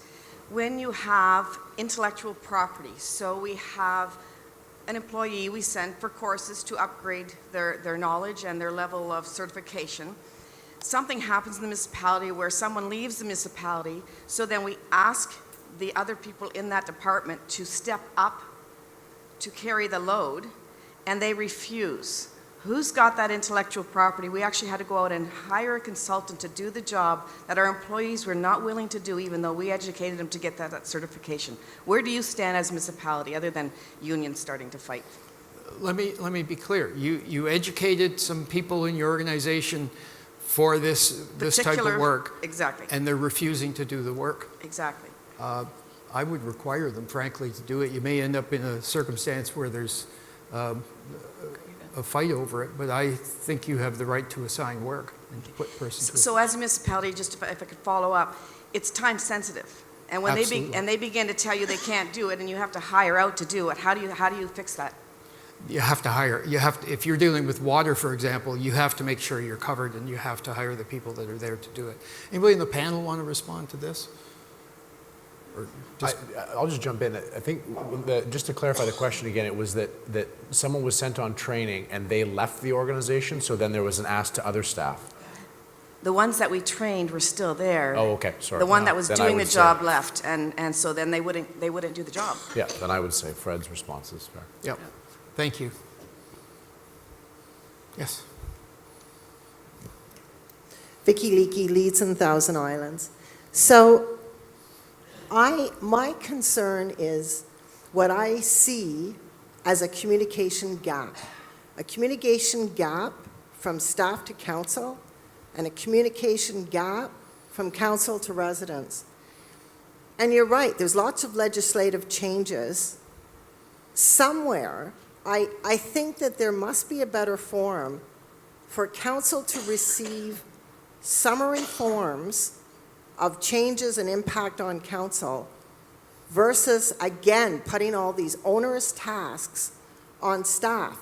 It scares me when I, even in my municipality, for this first term, have seen decisions come around the table, and I look around the table, and I know that there isn't the volume and depth of information on that specific topic with which votes were then made. So I'm just interested from the panel as to, what are best practices on making sure that your council, when they're at the table, have as much information and as informed as they can be to make those hard choices? That's a really good question. And at the end of the day, council's role fundamentally is to make decisions and set policy. And to do that effectively, you need to have good information coming to you from various sources, frankly. The Act requires, in fact, there's a statutory duty on staff to provide advice and make recommendations to council. So the quality of the reports you're getting becomes really significant. Understanding that things get really crazy sometimes and it's difficult to get that level of information. So one of the things, I want to hear from the others, but one of the things I would really recommend, how many of you in this room use Google Alerts? If you've heard me speak, you've probably heard me talk. If you are not using Google Alerts, you are missing out, in my experience, on one of the best resources that you can possibly have. Let me take just 1 minute and explain it. If you go to Google and you go up to more and you go down, you can find alerts and open it up. You can put in any topic you want. For example, I have in there integrity commissioners and conflict of interest and Ontario municipalities, a whole series of them. It will ask you, do you want the material once a day, once a week, as it comes out, You push the button, you confirm it, and you will begin getting alerts that will alert you to newspaper articles, magazine articles, and blogs. Is that useful? Absolutely. Is it really helpful? You need to be doing that. I think it's worthy talking to staff in terms of how to improve the process.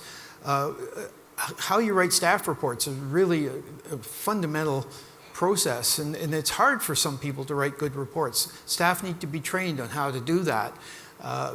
That can help you in terms of getting through the material and getting to the recommendation that's there. Every staff report that comes to you, by the way, should have a recommendation, and that recommendation should be at the first part of the report and should be in the form of a motion.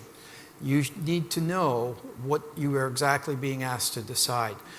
It makes your life a lot simpler. But you're right, there's a huge amount of information coming at you, and sometimes it's difficult to keep up.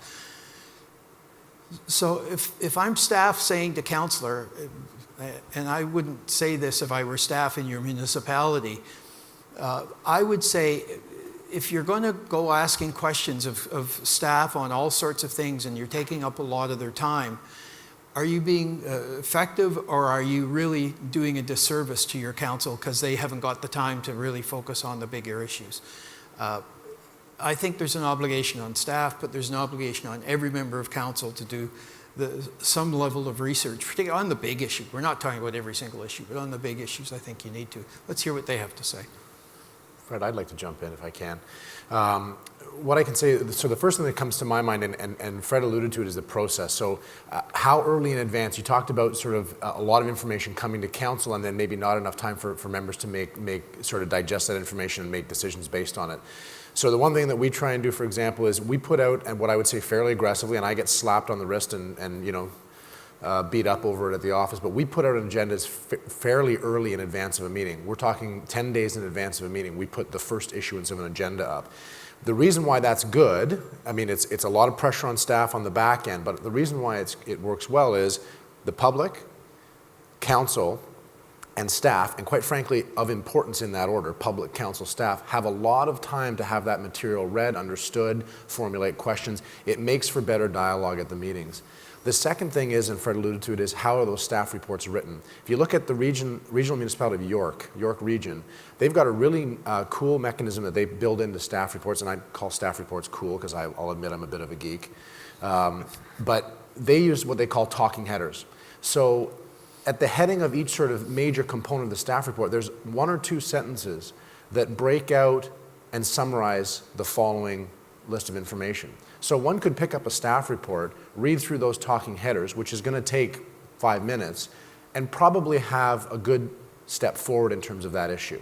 So it's a way for council to sort of better get through information, and the public as well. The final thing that is a little tool that we use, we call them weekly information items. Any of those resolutions that we get from other municipalities, any correspondence we get from the ministries, any sort of reports from community bodies, whether it's our library board or the police service board minutes, we put them on this weekly information items. They're available online. They're a listing of these types of things. It goes out every Friday, and members of council can extract items from that and place it on a formal agenda. But what that does is it creates a dialogue and awareness of what's happening in the community. It doesn't take us a lot of time. It goes up on the website. We link directly to those documents, and to me, it adds to that sort of sharing of information and knowledge. Anyone else, Rob? I go to my wastewater background and talk about something like the statutory standard of care, which came in 2 or 3 years ago, came out of Walkerton, and every council member doesn't need to be an expert on water and wastewater, or water to make sure they're meeting their requirements. Just as O'Connor said, they have to have the information that a reasonable person would get in the scenario. So they have to work with the staff and get the information. You have to make sure that your staff are properly qualified and all that sort of stuff. I think that the part of this question gets back to how a municipality does its business. And for a lot of small municipalities, you're under a lot of pressure. All these regulations that Susan talked about before that are changing, they apply to everybody if you're providing that service. There's some that you're putting a lot of pressure on your staff because they aren't really have the qualifications to do all of these multiple things, the multiple hats you've been putting them on. And when you get into remote areas, it's hard to say that amalgamations and whatever are the answer for everyone, because they're not when you're in a long ways away from everyone else. But you have to look at how you're doing your own business and how you do it efficiently. And there's another issue. I sat beside a fellow yesterday who we were in an asset management seminar. He said his biggest thing on asset management is his opinion was his council doesn't trust him. So he can give them all the good information, but he doesn't feel they trust what he's doing. So there's another impediment to the sharing of information.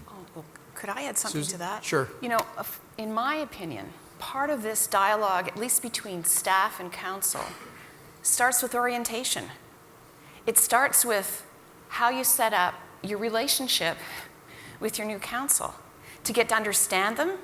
You know, who are the financial people, who are the, whatever their background is, and actually tailor your orientation to, well, the unique municipal needs, because they're all unique, but to the people that are serving your taxpayers for the next 4 years. And I think an open and honest dialogue can help with trust, you know?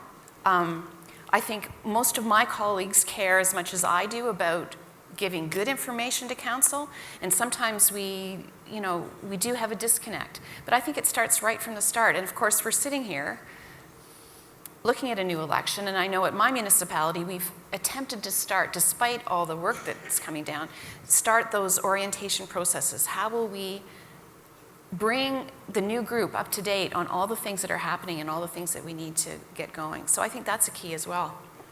Susan, you can't this coming year just think you're going to bring new councillors up to date. If you're a returning councillor after the election, you need to take every minute of training you can possibly find. There are so many changes. If you're not doing that, you're going to be a bit of a dinosaur on your council. Let me make one other point. One of my observations over the years is I have watched members of council who, partway through a council meeting, will ask a question, which clearly demonstrates they hadn't read the report, because in the third paragraph, the answer is right there. In fact, I worked at Brampton for a while, and there was a member of council there who came in at 7:25 and ripped open the envelope. That's frustrating for every member of council, and it's frustrating for staff too. Staff will never call a member out on that, but I think members of council should be saying something. If you've got a member who's not prepared, you got elected to be prepared and make decisions, and that involves reading the agenda. Good question. Another one. Well, here's one for you, Fred. Two-tier municipality. I'm from City of Oshawa, Region of Durham, John Neal. Region of Durham took Oshawa's transit system, okay, back a number of years ago. Region of Durham does not want to pay the legacy costs now on that transit. They're in the courts. I'm a regional and a city councillor, as long as 8 of us in Oshawa that sit on the Region of Durham. Now this item is in camera in the City of Oshawa and the Region of Durham. Where do you stand on that? And like I say, there's thousands, if not millions, going to lawyers, etc., over this issue. And I believe the arbitration now is scheduled for sometime in April. Okay, let's take the question to a different level, because I don't want to get into the details. It's not. No, and I don't either. There's a case out of Orangeville that involved upper tier and lower tier and sitting on both.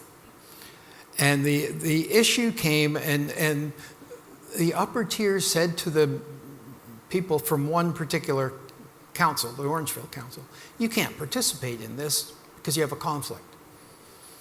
And it went to court. And so I'd refer you, get your solicitor to pull the case up and share it with you. And it said that, of course, you're going to be in a conflict from time to time. Two-tier government doesn't work if you aren't in a position to allow you to do that. And I think that was pretty telling. And I think you have an obligation. You're wearing 2 hats, fundamentally. You have to appreciate which hat you're wearing at the time that you are in that closed meeting for the region, or you're in a closed meeting with the city. We had a case in Sudbury years ago, excuse me, that was really interesting, and all of city council sat on regional council. And the issue involved dollars, how dollars were being allocated. And I, in a closed meeting with city council, said, you understand you wear 2 hats. You cannot wear the hat that you're wearing tonight when you go to the region. 8 months. Every member of city council kept that confidential. They did not disclose what we were doing in terms of how the case was being prepared, nor did they disclose what the region was doing in terms of preparation. That's tough on you, I understand that. But read the Orangeville case. I think it will give some perspective in terms of the obligation that you're under. Anybody else have a... No? Okay, thank you. All right. I need a baseball hat. Yes, sir. Or hair. Dale Wedgwood, councillor from beautiful municipality of Huron Shores. I have a question that's a little different, maybe. In the for the election coming up, you say we need the 25 nominators. We're a small municipality. We have a ward system. One of our wards is real small, and if 3 people ran in that ward, there wouldn't be enough to to have enough nominations for them to run. Is there an exemption for that? Yes. So in the Act, it talks about that the regulation will specify a minimum number. So what we understand yet, and you know, we're waiting for these regs to drop, but what we understand now, it'll be 4,000 electors. So if there are 4,000 electors and less, the requirement for 25 endorsements won't be required. So again, we'll wait to see what the regs actually explicitly lay out, but that's my understanding as we stand right now. I think there's another point.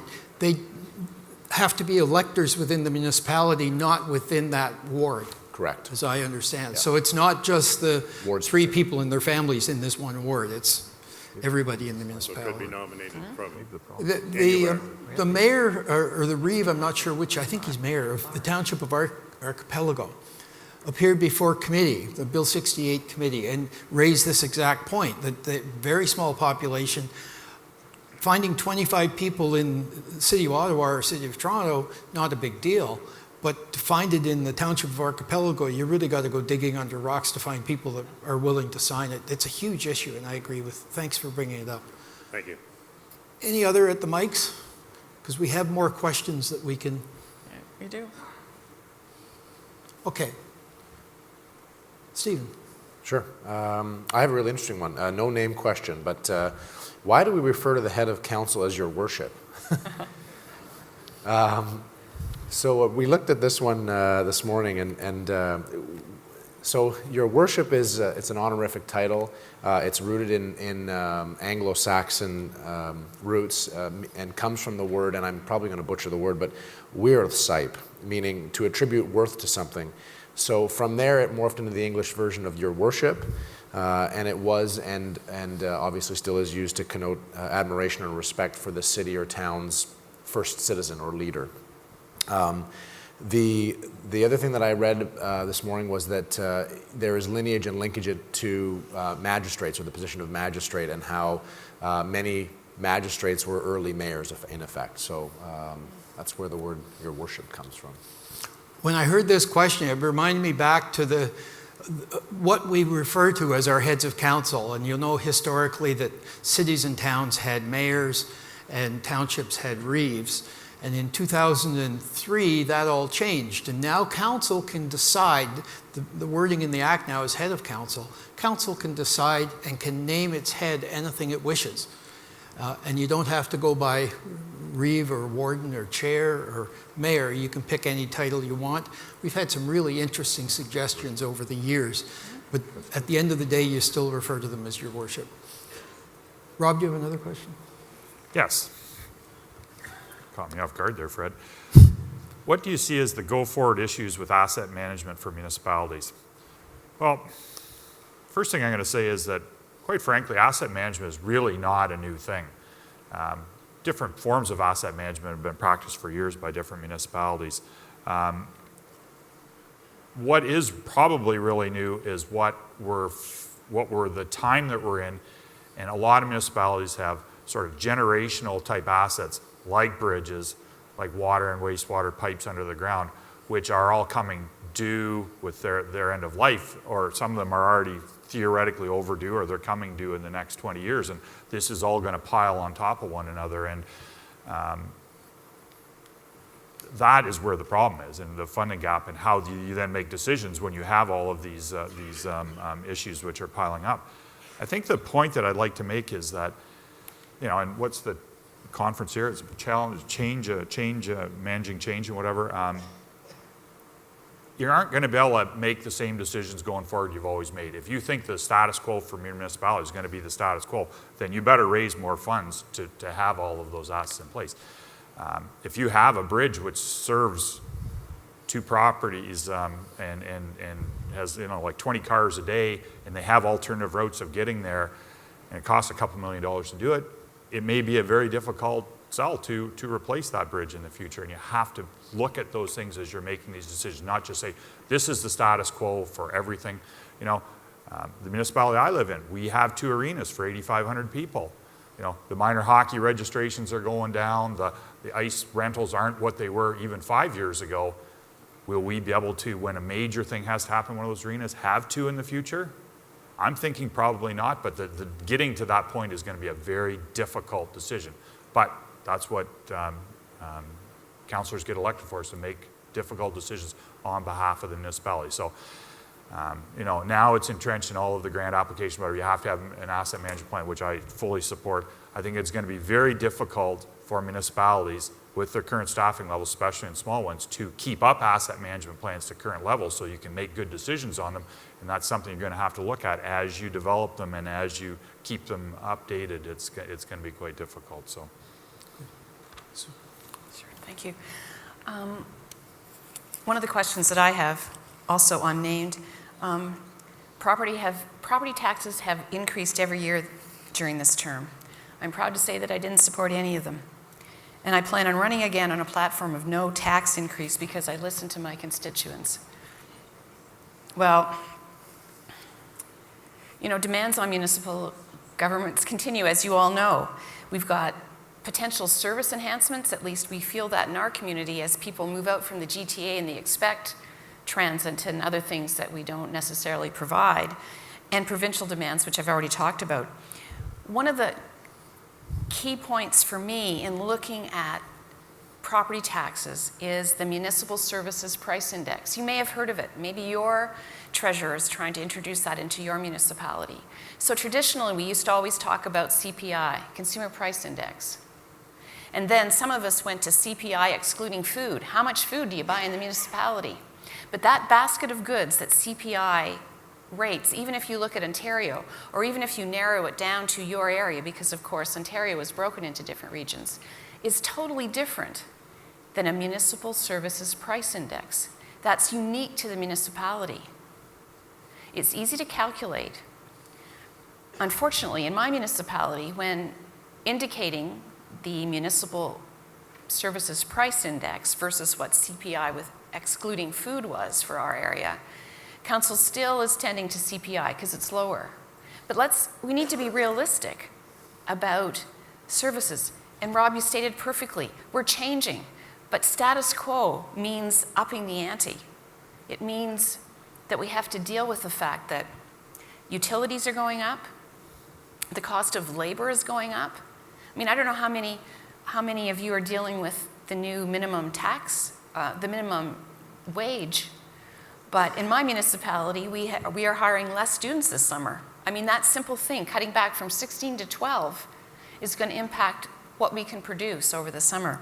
So I think we have to remember that each municipality is different.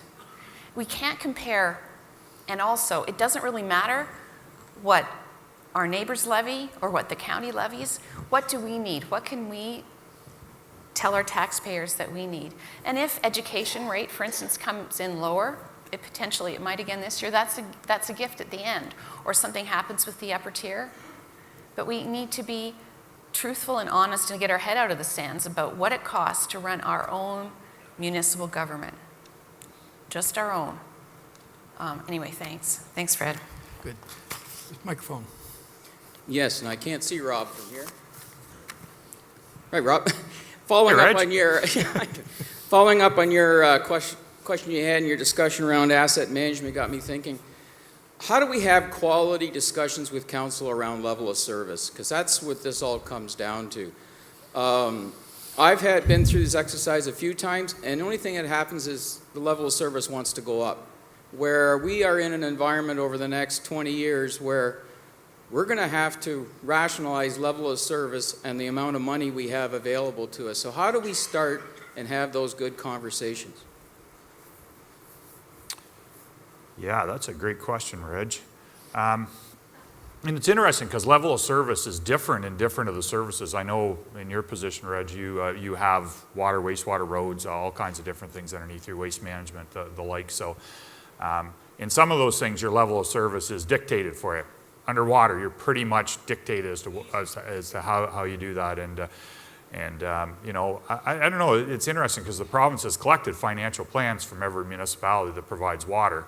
We've never seen any reporting on this as to what that really means and to what they're gleaning out of it. And it actually would be interesting information to see how high the rates are in some municipalities to meet the standards. So, and you're right, it is mostly taxpayers want to see levels of service increase.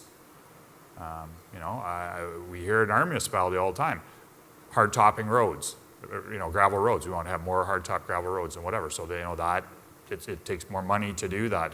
You know, you probably could do a business case over a long period of time where if you did it right and whatever, that you would have less maintenance costs and but at some time there's some initial and capital investment. So it's a great question, and it is something that councillors really need to think about is setting those levels of service do impact. And you know, I got back to that example of the bridge. Is every bridge that was originally there required under your long-term requirements? Or where are you going to add bridges, and sometimes expensive bridges? So it are all things to think about. I don't have any magic answer for you, Reg, except to bring up what the issues really are and that it is a very important topic. And we certainly have wrestled with it. The fellow I've got back at Brant that's heading up most of this, he says this is going to be the big thing, setting the levels of service and how those discussions happen. So yes, we're all facing that, Reg, and thanks for bringing it up. Susan, do you want to comment on that? Well, my municipality this year just undertook a service delivery review. And certainly, things are regulated. You know, water, roads, minimum standards, those sorts of things. But there's lots of things that aren't regulated.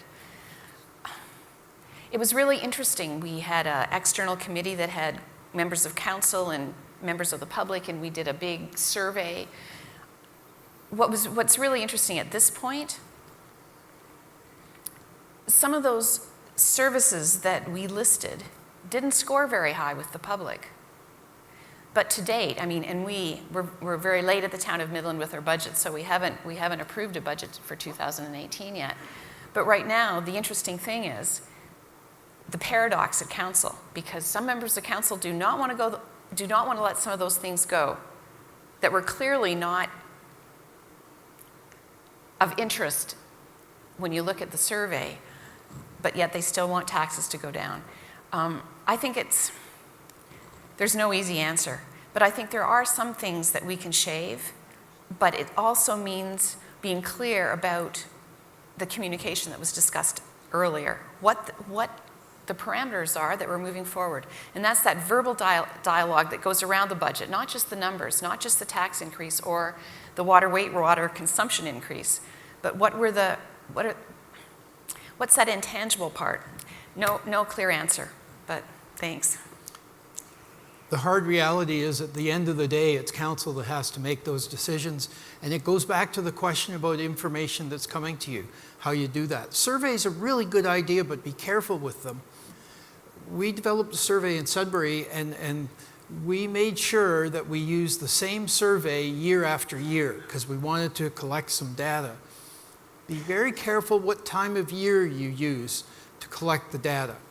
If it's in an average February or January, what will be the top of the list? Road maintenance, snow clearing. If you do it in June or July, what will be the higher up on the list? Barking dogs.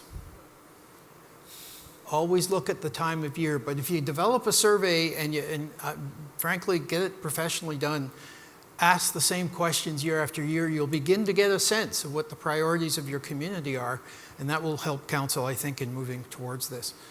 I had a lame duck question that I wanted to, that came out the other day at the workshop that I did, and I thought I'd mention it very quickly. Twice after that, I got asked the same question. One is, how do we know if we're a lame duck council? And then secondly, what does it mean? Well, I would hope every one of you in this room, every member of council, has received a report from staff on the potential of being a lame duck council. If you haven't, go back to them and say, we want the report on the next meeting. Why is it important? Well, let me tell you. We are going to face this year a longer lame duck period than we ever have in the history of municipalities in Ontario.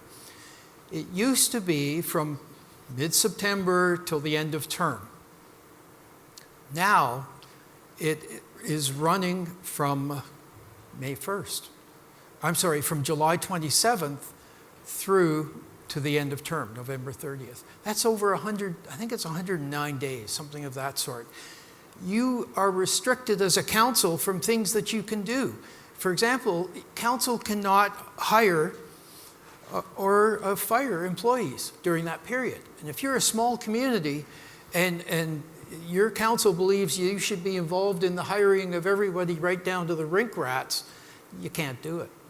You can't fire an employee. You can't hire an employee during that period. That's a long stretch. You need to prepare for it. That's not a big issue in larger municipalities, the Guelphs of this world, that all those hire fire responsibilities are staff decisions, so it's not an issue. But there are other issues around it. Some of you will be developing codes of conduct because you have to have one by March next year. You'll also be looking for an integrity commissioner. Integrity commissioner is an officer of your corporation. You can't hire officers or dismiss officers during the lame duck period. So if you're planning to do it in the summer after July 21st and you're lame duck, you can't do it. You're out of luck. You need to really give some thought to this in terms of how you're going to treat it. So the answer to the question is, how do we know if we're lame duck? That's the wrong question right now. The question right now is, or the statement is, you must assume that you are going to be a lame duck council and do the preparation.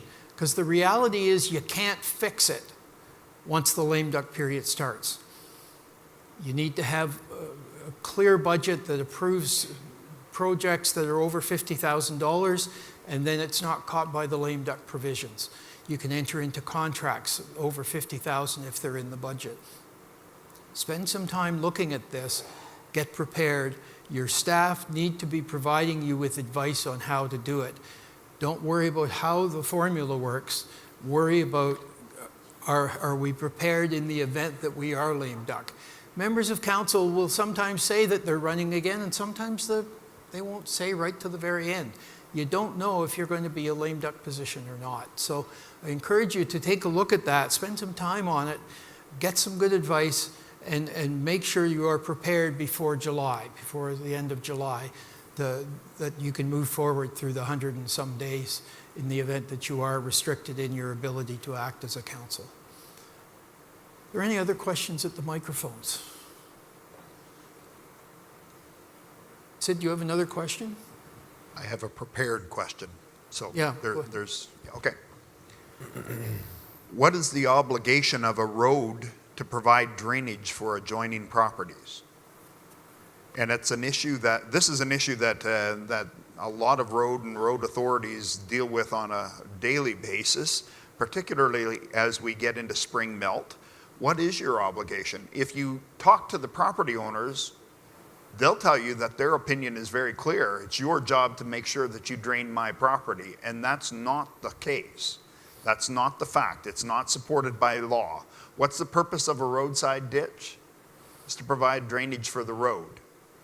The road has no obligation to take the drainage from the adjoining land, so they don't need to deepen ditches or do maintenance on the drain or the roadside ditch in order to drain those properties. And my suggestion would be, if they have drainage issues, tell them to sign a petition under the Drainage Act and get a communal drainage system resolved or developed to resolve the issues. Now, I want to do one area where it distinguishes a little bit. If the roadside ditch is collecting water, then the road is obligated to take that water to a place where it's not going to discharge onto surrounding land causing problems. So if the problem is resulting from the road itself, it's a different situation. Now you have an obligation. But again, I'm distinguishing between you creating the problem or the problem that was there and they want you to distinguish or they want you to deepen the ditches to address the problem. So again, not an obligation to address problems that exist. There is an obligation to address problems that your road might be creating. Rob? Thanks, Fred. I'm probably in a fairly unique situation. I've written drainage reports as a consultant, and I've actually signed petitions as the person in authority under the road. So I don't know, Sid, would there be very many other people who've done that? Probably not. So, and I'd encourage municipalities to look closely at the Drainage Act and to use it to your advantage in cases where you need to solve drainage problems, and I certainly did that by signing petitions. But the other thing I'll bring up in this is I've been approached a few times by landowners who wanted to do some sort of a private drainage scheme, and they wanted the municipality to participate in this or allow them to do it across the right-of-way, their own, and just let them cross the right-of-way.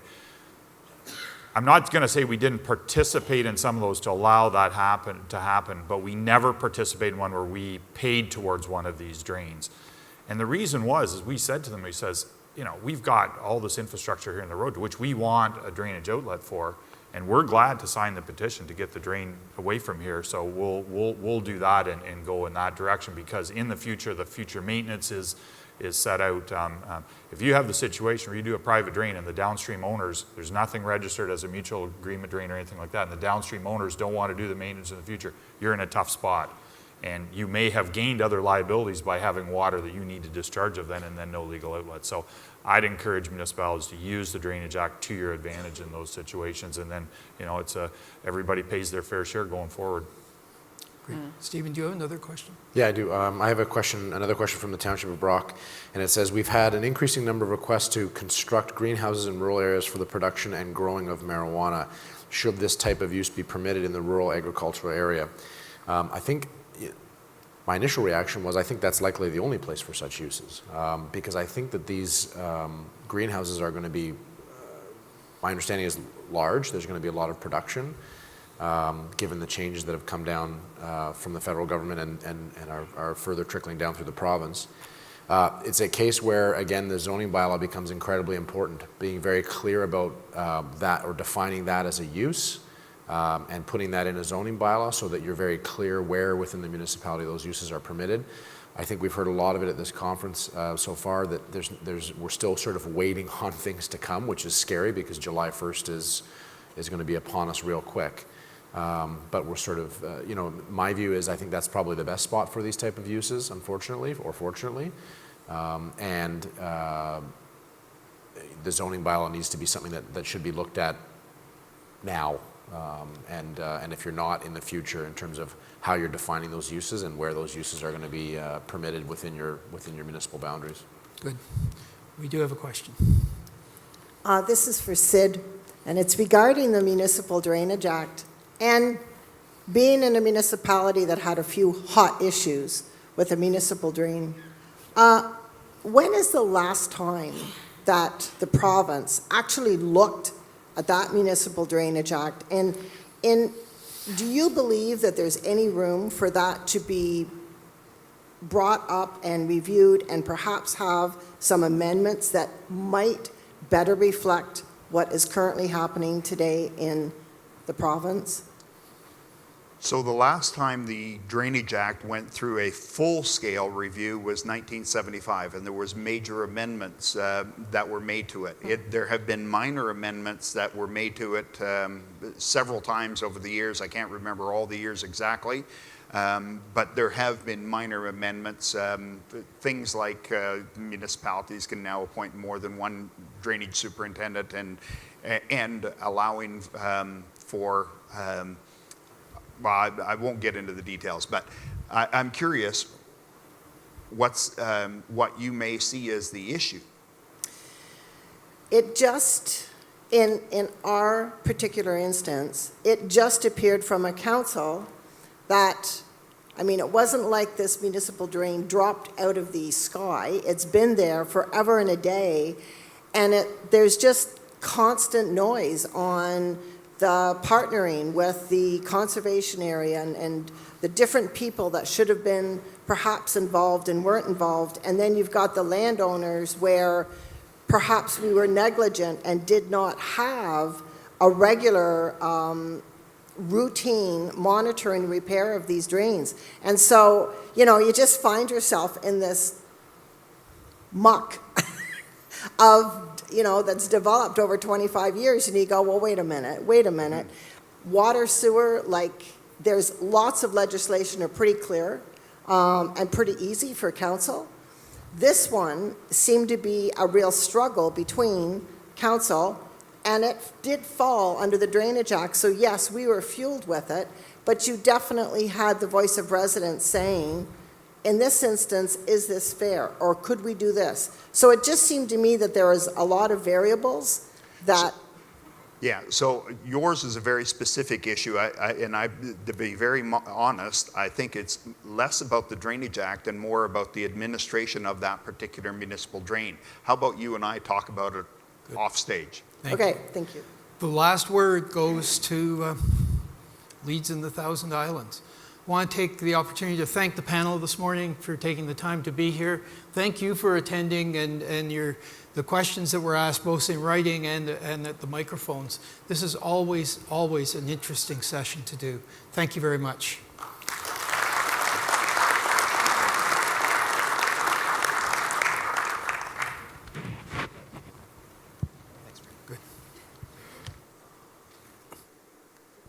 Sure, thanks for the panel one last time as they leave the stage.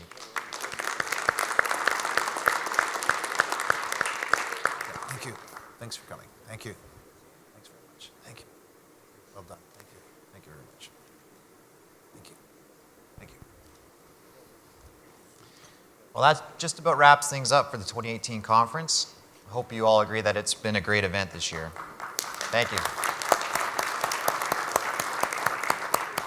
From the premier, the plenary speakers, all the workshop presenters, and the trade show, I think we struck the right balance over the last 3.5 days. I'd like to personally thank all 86 of our speakers. Without them, we certainly could not provide the quality of program that we do. And of course, I want to thank the OGRA staff. Their hard work over the last year pulls this event together and makes it look easy. Very well done. In the next couple of days, you should receive by email a conference evaluation survey. We ask that you please take a few minutes to fill it out and tell us what we did right and what we did wrong. Only through your feedback can we make the conference better. As an added incentive, we will make a random draw of all respondents for a complimentary registration to next year's conference. And just in case you didn't get to all the sessions you wanted to attend, you can expect to also receive a link to a website where audio and PowerPoint presentations will be posted for easy download. Two last items before we make our final draw. Firstly, due to the extensive renovations planned for the Royal York Hotel, OGRA will be breaking with tradition and moving the 2019 conference to the Sheraton Centre Hotel. The dates for next year's conference are February 24th to 27th, 2019. Please mark your calendars and set your GPS accordingly. We will be returning back to the Fairmont for the 2020 conference. In case you really want to plan ahead, it will be February 23rd to 26th in 2020. Secondly, for those of you contesting elections in October, the OGRA Board of Directors would like to wish you the best of luck. For those of you who are not seeking re-election, I, on behalf of the Board of Directors and all of Ontario, would like to thank you for your service. Now it's time for the big draw. Draw number 2 for an iPad Air, and I'll just remind everyone that you have to be in the room to win. Oh, hang on a minute. There it is.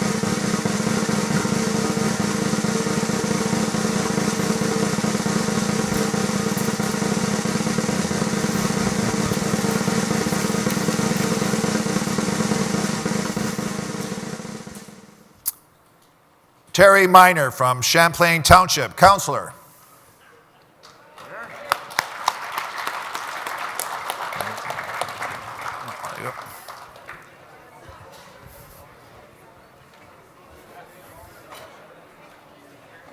Congratulations, Terry. Well done. Thank you very much. Thank you. Well, thanks, Ken, and thanks to everyone for attending the conference this year. We're going to continue to work on your behalf into 2018, 2019. And we continue to encourage you to contact us with your current issues and comments. And thanks very much. Safe travels.